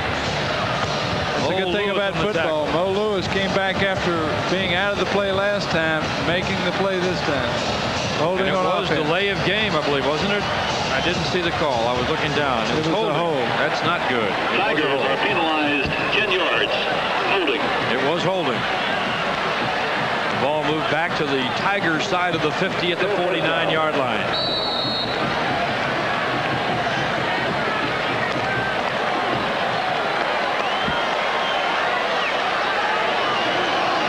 .2:28 to play in the 3rd. First down 20. LSU leading at 15-10 at their own 49-yard line. Luke, nice play action. He'll roll right and throw. Has an open receiver. Leaping catch to the 45, 35, and a first down. No, it won't be a first down for the Tigers. Close. I was looking at the first down marker because it was 20 yards to go, and I looked at the wrong end of it. Todd Kinchin coming again with a great play. You see Luke rolling to his right. Counter gives a little extra time for Kinchin to get downfield. Finds the seam in the zone. Once again, fine runner after he gets the ball. And that puts Todd Kinchin at 100 yards. It has been a balanced attack for LSU tonight, on the ground and in the air. In the first half, it was just about even. In this 3rd quarter, it has been just about even. Straight ahead with Seamster to about the 33, where Mo Lewis wraps him up. You've got a runner over 100. You've got a receiver over 100. You can't ask for much more out of an offense to get a balanced attack like that. Watch Mo Lewis on this, coming into the inside. Reads the play well, doesn't afford the opportunity to tackle to get the block on him. A big play coming up, 3rd down and 2. Coming out wide to the left is Tyke Tolbert. A setback off to the left is Williams, and Wyndham in the backfield. It'll be Calvin Wyndham trying to sprint to the outside. Gets inside the 30 to the 28, and that's enough for a 1st down. Mo Lewis on the tackle, but not until the Tigers had gotten that 1st down with Calvin Wyndham. Here's another look at it. Darrell Williams leading on the block. Wyndham's good speed, knows where the 1st down marker is. It comes on up. Lewis reading the play. Here's Williams making the block on him. Allows Wyndham the opportunity to get a 1st down. 1st and 10 at the 28-yard line. Chad Luke drops and then hands off on a draw. Wyndham breaks tackles and runs it down to the 14-yard line. Another 1st down for LSU and a 14-yard pickup. Chad Luke was not expected to play tonight. He was listed as a 3rd-team quarterback behind Mook. Mook gets hurt, and he has had a fine game. He has. It shows you the diversity of these quarterbacks. They're all good players. LSU's got an excellent squad as you watch Calvin Wyndham going up on a delayed draw for 14 yards. Good play. They're all good players. It's just that we've been so programmed in to watch Tommy Hobson play that we've not seen these other kids, and we really haven't heard a whole lot about them. This should be the last play of the quarter, and it will be. A handoff to Williams, but nowhere to go. He dove forward for a couple. Torrey Evans, the inside linebacker, coming up to make the tackle, and that will do it here in the 3rd period. So at the end of 3 quarters, it's LSU 15-10 and threatening, as we will turn in just a moment with more Tiger Vision. 3rd game in a situation like this when it's 90 degrees and 90% humidity, and he's cramping up a good bit into the 4th quarter. A 5-point lead for LSU. 2nd and 10 at the 14 on a hot night that started out at 93 when the first kickoff went up. No! Lobs it out there in dangerous territory, and it goes incomplete. And it was very nearly intercepted by George Wynn, and he would have had about 75, maybe, more than that, 85 yards to run uncontested. And probably could have turned around and run back before anybody was able to catch it. That was close. I know that Chris Mook is very disappointed, but he is expected to return sometime during the year. He had broken an ankle on Tuesday. On 3rd down conversions, the Tigers are 8 for 11. Luke getting a chance to play, a redshirt freshman at quarterback right now, and Saul Graves has had a good ball game. It's just that Mike Archer is trying to get 2 quarterbacks from experience tonight. In the corner, incomplete. It was close. John Allen on the coverage. John Allen was rushing. John Allen, 44, was putting the pressure on. Misread that. And in the corner, Todd Kinchin very close to pulling that one in. It is now a 4th and 10. A 31-yard field goal attempt would give the Tigers an 8-point lead. This is a very big kick. It is up, and it is good. There is a big field goal for Suarez and the Tigers as they now lead Georgia 18-10. Frank Godfrey again with the snap, and Jesse Daigle with the hold.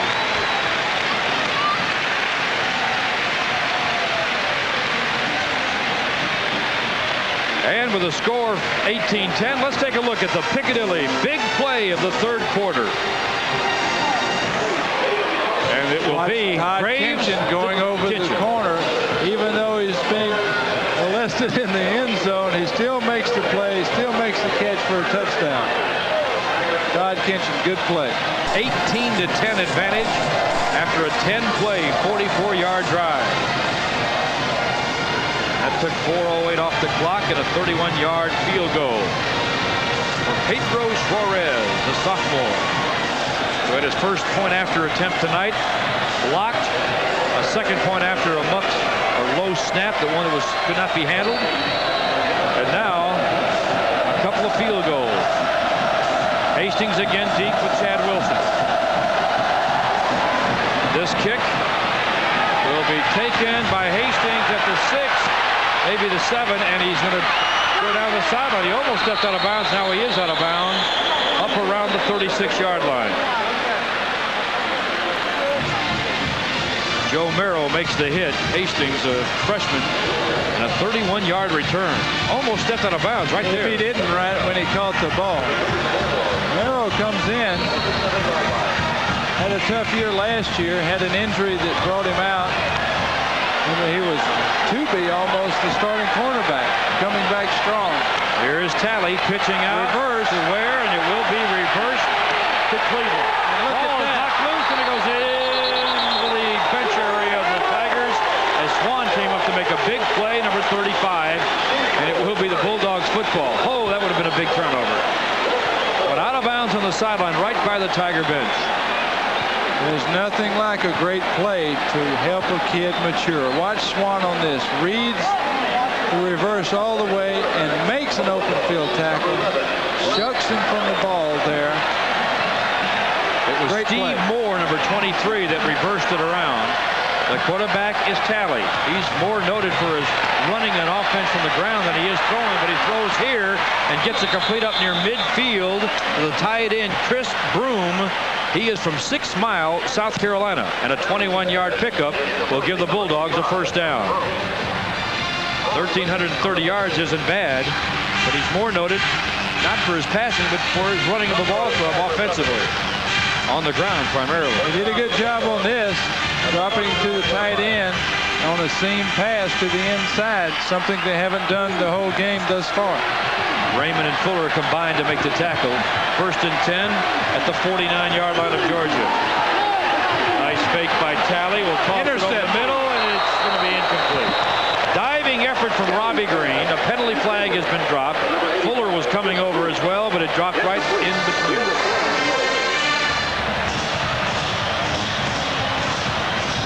Talley dropping back, simply overthrows the tight end this time. Over and behind him. He was open. Here's the walk-off to the 39-yard line. A holding call against Georgia. That pleases Mike Archer. Ball at the 39. Georgia now edging up in penalties, 8 for 83. The Tigers 9 for 90. Both coaches will lament that at the end of this game. They'll be very upset with their teams and the number of penalties against them. Talley to throw again. This time he's got Hummings. This tackle, and Hummings is swarmed under it around the 43-yard line. Not enough for a first down. Missed it by about a yard. There could be another hold against Georgia. A flag is back at the 35-yard line. And it will be another holding against Georgia, nullifying a big play. Talley dropping back. Sees Hummings over the middle. It would have been a 19-yard pickup. Excellent runner after he gets the ball. Now Ray Adams and Vincent Fuller check in. Mike Hewitt will check out. They'll go to the nickel D. And here's a look at the hold possibly. Ray Goff is not happy. He's asking about it. And here we go with a first down and 30 now for Georgia back at their 29. Hastings in motion. Quick pitch, Hurst. And the freshman breaks one tackle, gets out to the 35-yard line.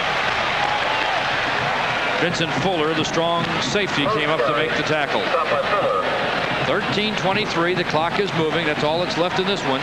With LSU leading it 18-10 in Death Valley. Here's a look at the hold here. We'll try to find it. Maybe that's it at the bottom. Looks like it's on Boutte, pulling him down from behind. Looks like that was Bill Rosenberg, the left tackle, a sophomore, that pulled him down. Now we're back to live action, 2nd and 24, and Talley with a short drop. Goes to Hastings, or make it Hummings, and Hummings makes the catch near the 44-yard line where Ray Adams was there to make the tackle. Adams has a big interception tonight that led to a field goal that gave the Tigers a 15-10 lead. And the Tigers right now leading at 18-10 as a result of another field goal by Flores. Warming up on the sideline, Saul Graves. 3rd and 16 for Georgia. Cummings goes wide left. Nope, now they'll swing him back over to the other side.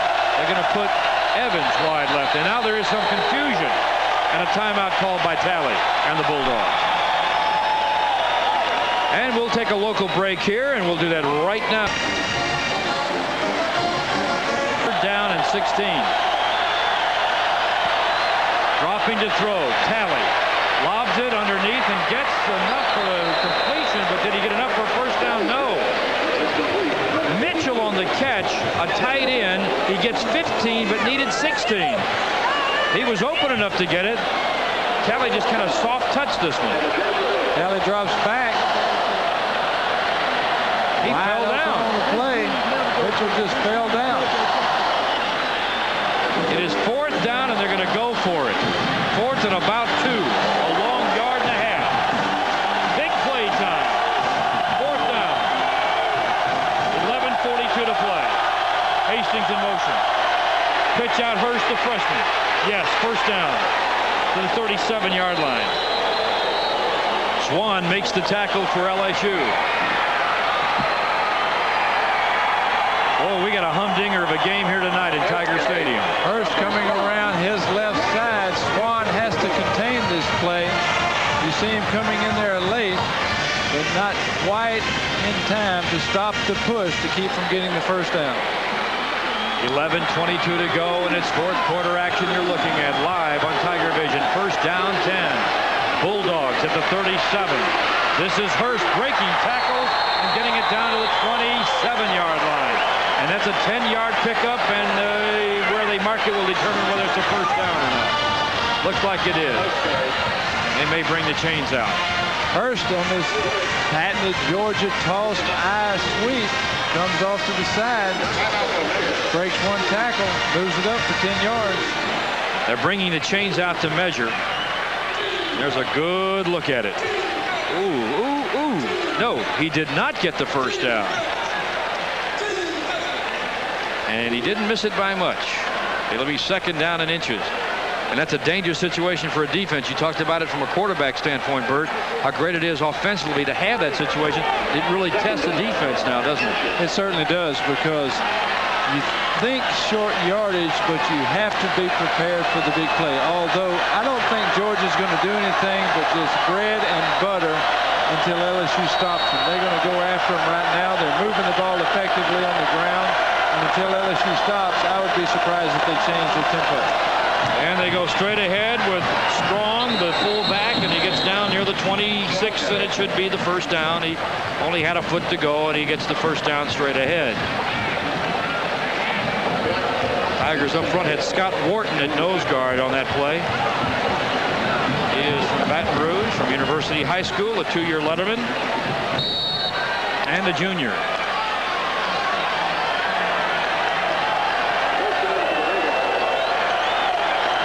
Now 1st and 10 at the 27. Quick pitch. Hurst again. Oh, he's popped hard at about the 23-yard line. Fuller was the guy that got him hard, but somebody slowed him down below, and Fuller finished him off up high. Might have been Clayton Mouton, number 59, the sophomore nose guard from Beaumont. He's in there along with Scott Wharton on the inside. Fuller from Leesville is the one to put the hurt on the play, without a doubt. He really did. 2nd down, 6 at the 23. Now you got the power eye. Well, then they move Cummings wide to the right. They bring the tight end to the left side. Deep drop to Hurst. And he gets it down to about the 22-yard line. Maybe the 21. Swan checks back in, and Juan Sandoya will go to the sideline. Walkup checks in, and Reggie Walker will check out for the LSU defense. 9.5 to play in this one. 3rd down and 5, and here's one of the big plays of the ball game right here.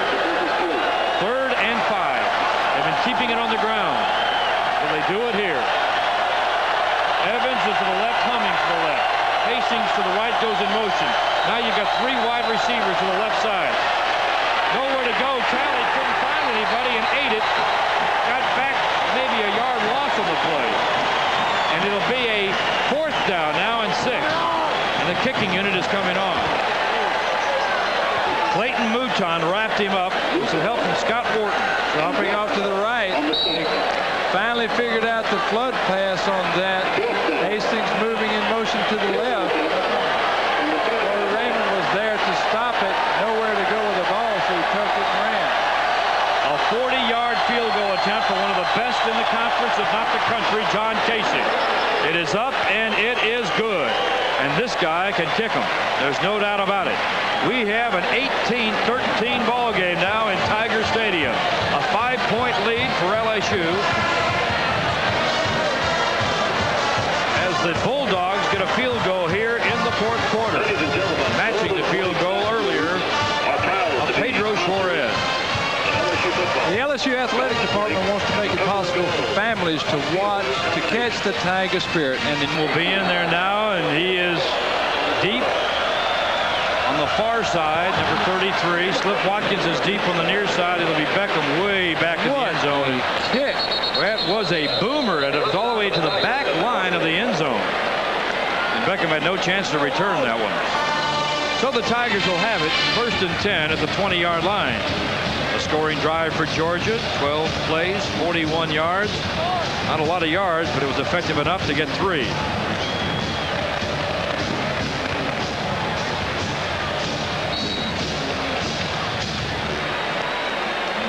Mike Archer working on his gum.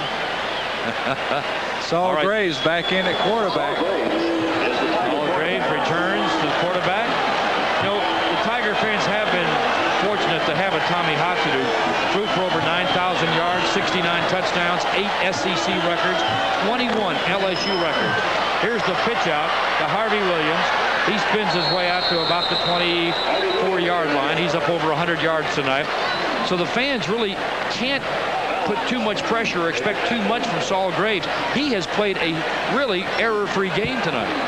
I don't think Tommy Hodson could do any better than what he's done tonight. I mean, he's 7 for 11, 2 touchdown passes, moved the ball effectively.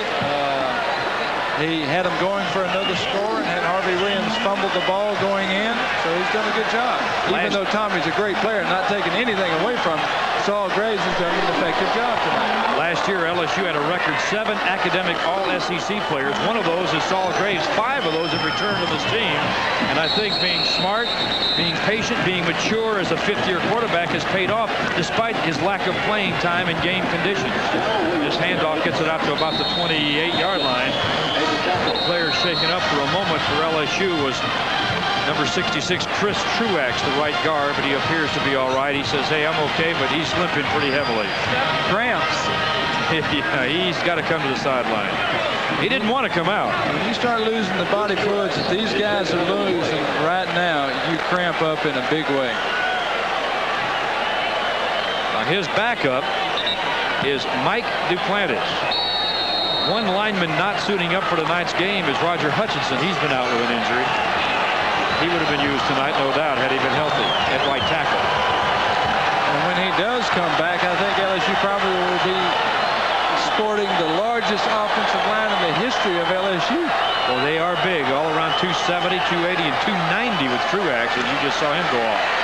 Saul Graves dancing around with some happy feet on 3rd down, and he'll have to take the sack back at the 21-yard line out of bounds. Probably better to do that than to try to throw it up. And it'll bring a kicking situation for LSU with 7:05 to play. Saul Graves is the double blitz. Both the outside linebackers are coming. Just nowhere to go with it. Protection was good enough. We just didn't have any open receivers. I want to tell you, Calvin Wyndham did a good job of blocking in that situation, didn't he? Yes, indeed. All right, Georgia with a man deep and around the 43-yard line. Griffin's ready to kick. You remember the last punt? The last one went over his head. This is a good snap. I believe Godfrey was on that snap. We'll check it. This is Carswell, and he is fumbled under the ball. Is he going to be ruled down? They're ruling him down at the 50-yard line. They're ruling no fumble. Oh, baby. We'll take another look at it.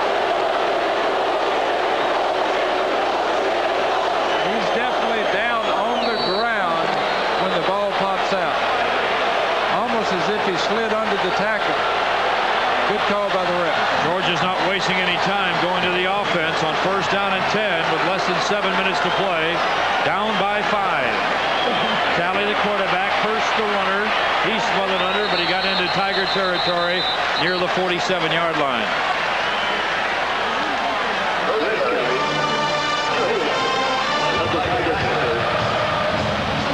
The clock moving at 6.5. The ball at the 47-yard line. Talley did not play in the first 3 quarters. Came in here in the 4th for Preston Jones. Jones, a sophomore, is considered the more of the passing quarterback, but Greg Talley's been putting it up on occasion here as well. Well, Talley started every game for Georgia last year, so he's not an inexperienced player. He normally last year was their starting quarterback. A 2-year letterman and a junior. And here's a play-action pass over the middle, complete. Hurst, the receiver, 35 down to the 31-yard line, and a 1st down for Georgia on a 16-yard pickup. Anthony Marshall and Ray Adams combined to make the hit. Wayne Williams goes to the sideline, and Corey Raymond checks in for him.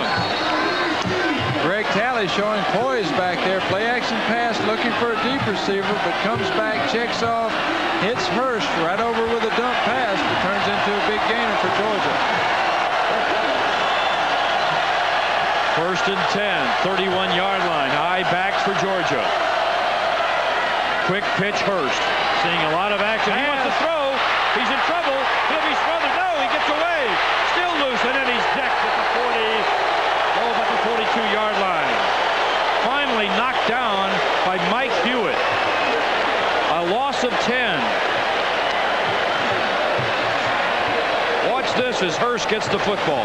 Hurst running around, patented Georgia pitch sweep, but pulls up to throw the ball. Realizes it's a pass, loses it on his retrieve, but maintains good balance, keeping it up. How in the world he stayed up through all that, I don't know. 2nd down and 19. Mike Hewitt nails it.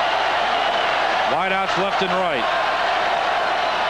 Handoff straight ahead, nowhere to go, but he finds a way and gets out to about the 35-yard line.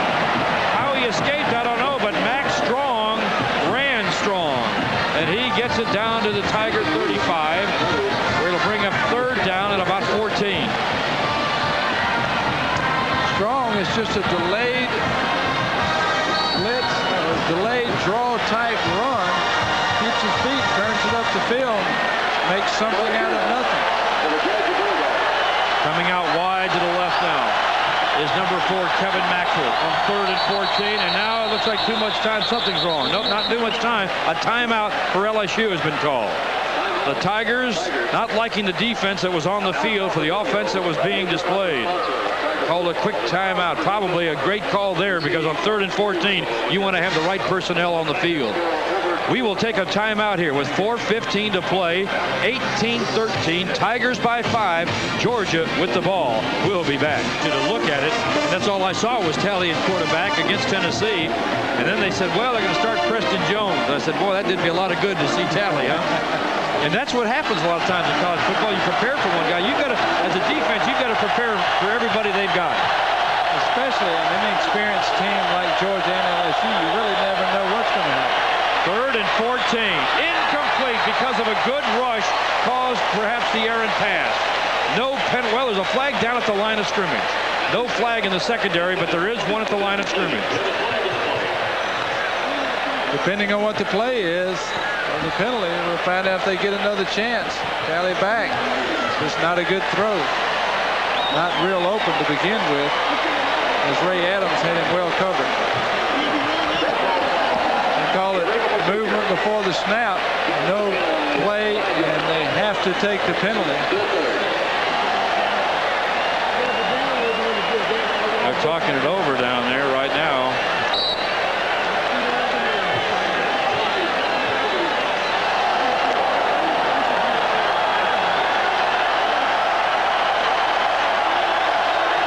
There it is, 3rd and 19. 3 receivers to the left. Interception. And a penalty flag is thrown, and now the ball is dropped. Defensive holding. Corey Raymond saw it come right into his hands and out, but a flag was being thrown as as the ball was coming down. You might see the flag in the screen here. Alley's right there, just overthrows him. Looks like Walkup playing from his linebacker position. David Walkup in an unusual position and having to cover a receiver in a slot, isolated by himself. Reverts to a hold to try to stop it. Unfortunately, the back judge caught him doing it. First down, Georgia. Big play against LSU. No doubt about it. It has been the penalties. It has been the big black mark tonight against the LSU Tigers. Each have 11 penalties. They're about even on the yardage. But it is one category both coaches will talk about after this one. Here's Hurst. Can't squirm away. He does squirm his way for about 3. Anthony Williams finally dragged him down with Mike Hewitt. Hurst is a hard-running little running back. He's not that big at 190 pounds and about 5'10". You see him taking hits everywhere. Hewitt can't deliver big enough blow to knock him down on that play. Tough running back. Quick pitch out. Hurst again, the freshman. Dives forward to about the 23-yard line. It will bring up a critical play. 3rd down and a long 2. Wayne Williams on the tackle, number 23. We're down to 3 minutes and 18 seconds. The clock continues to move. It will be 3rd down 3 at the 23. Well, you talk about some big plays, Bert. This is one of them. All of them are big in the 4th quarter, but especially a 3rd and 3. Leading by 5 points. Georgia has to score a touchdown on this drive. Put room on the right side. He's the tight end. High backs, quick pitch Hurst. Behind Ellis. Big play Hewitt. Mike Hewitt came up to make a big play. Had help from Juan Sendoya. What a game Mike Hewitt has had tonight. A redshirt freshman starting his first game in college football. And he has made his presence known on this Tiger field. Tall sweep. Georgia's known for it, coming around the right side. Mike Hewitt coming around, making the play, fighting off the defender. Great play. And Corey Raymond coming up to help along with Juan Sendoya. And back at the 25-yard line, it is 4th down and a long 4. More like 5 yards to make. That's where an experienced running back would have understood that this is 2-down territory. Get what you can get on that first play. Turn it on the field.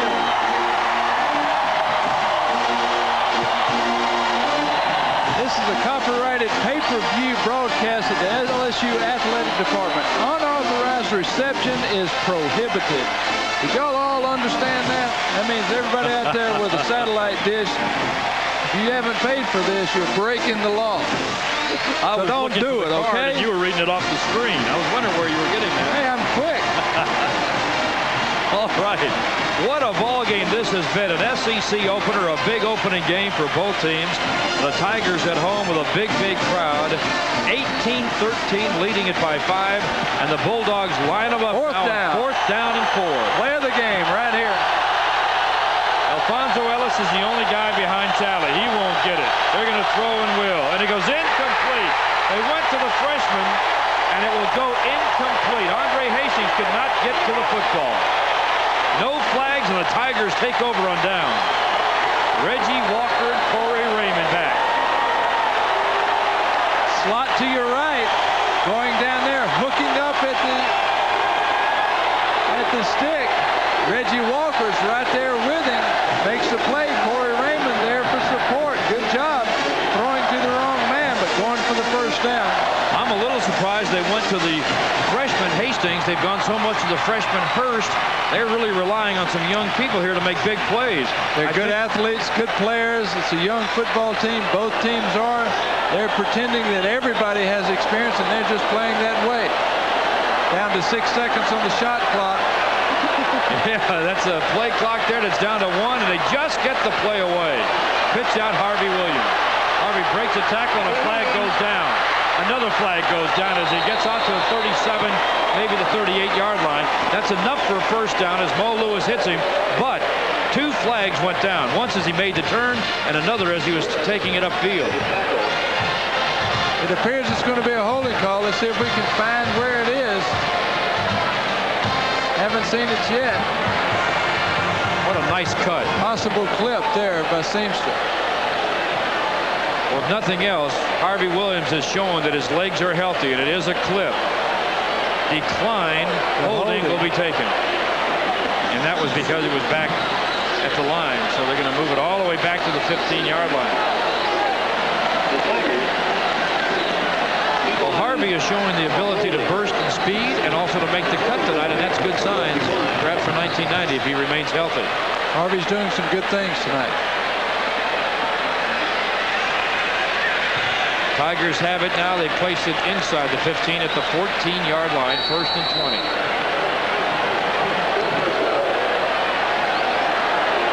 Now they've edged it up beyond the 14, but just short of the 15. Officially, the 15-yard line. Graves on a deep handoff to Williams. Breaks a tackle in the backfield and gets out to about the 16-yard line.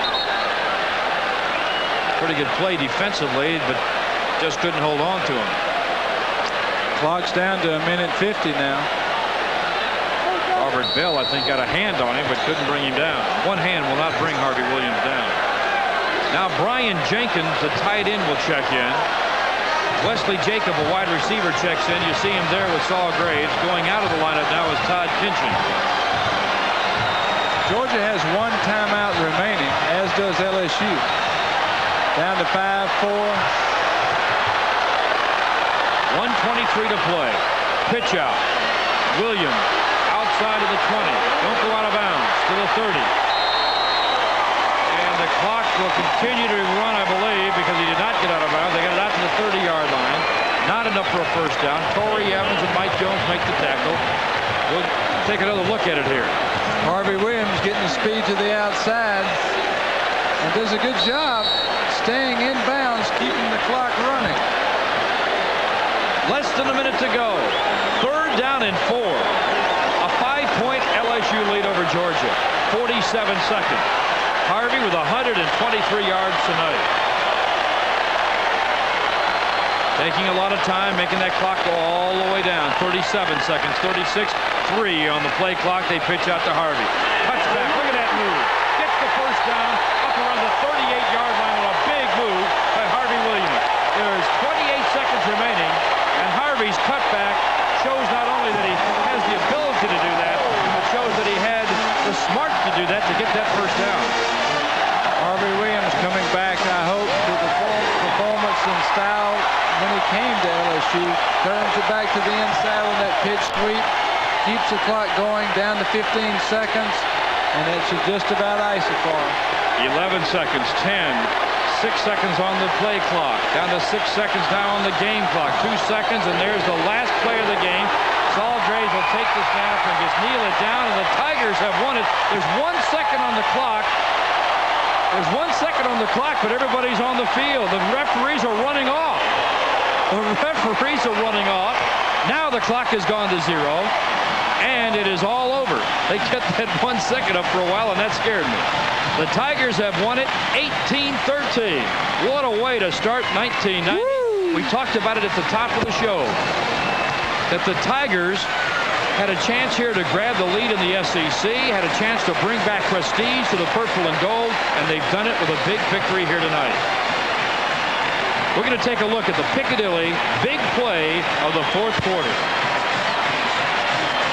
And here it is. Georgia will have the football, and it is 4th down. They're going to go for it, down by 5. Slot to the right. Reggie Walker in the slot.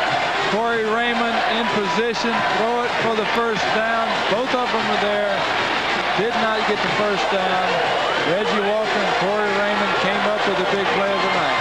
That was the Piccadilly play of the 4th quarter, but it also happened to be the play of the game.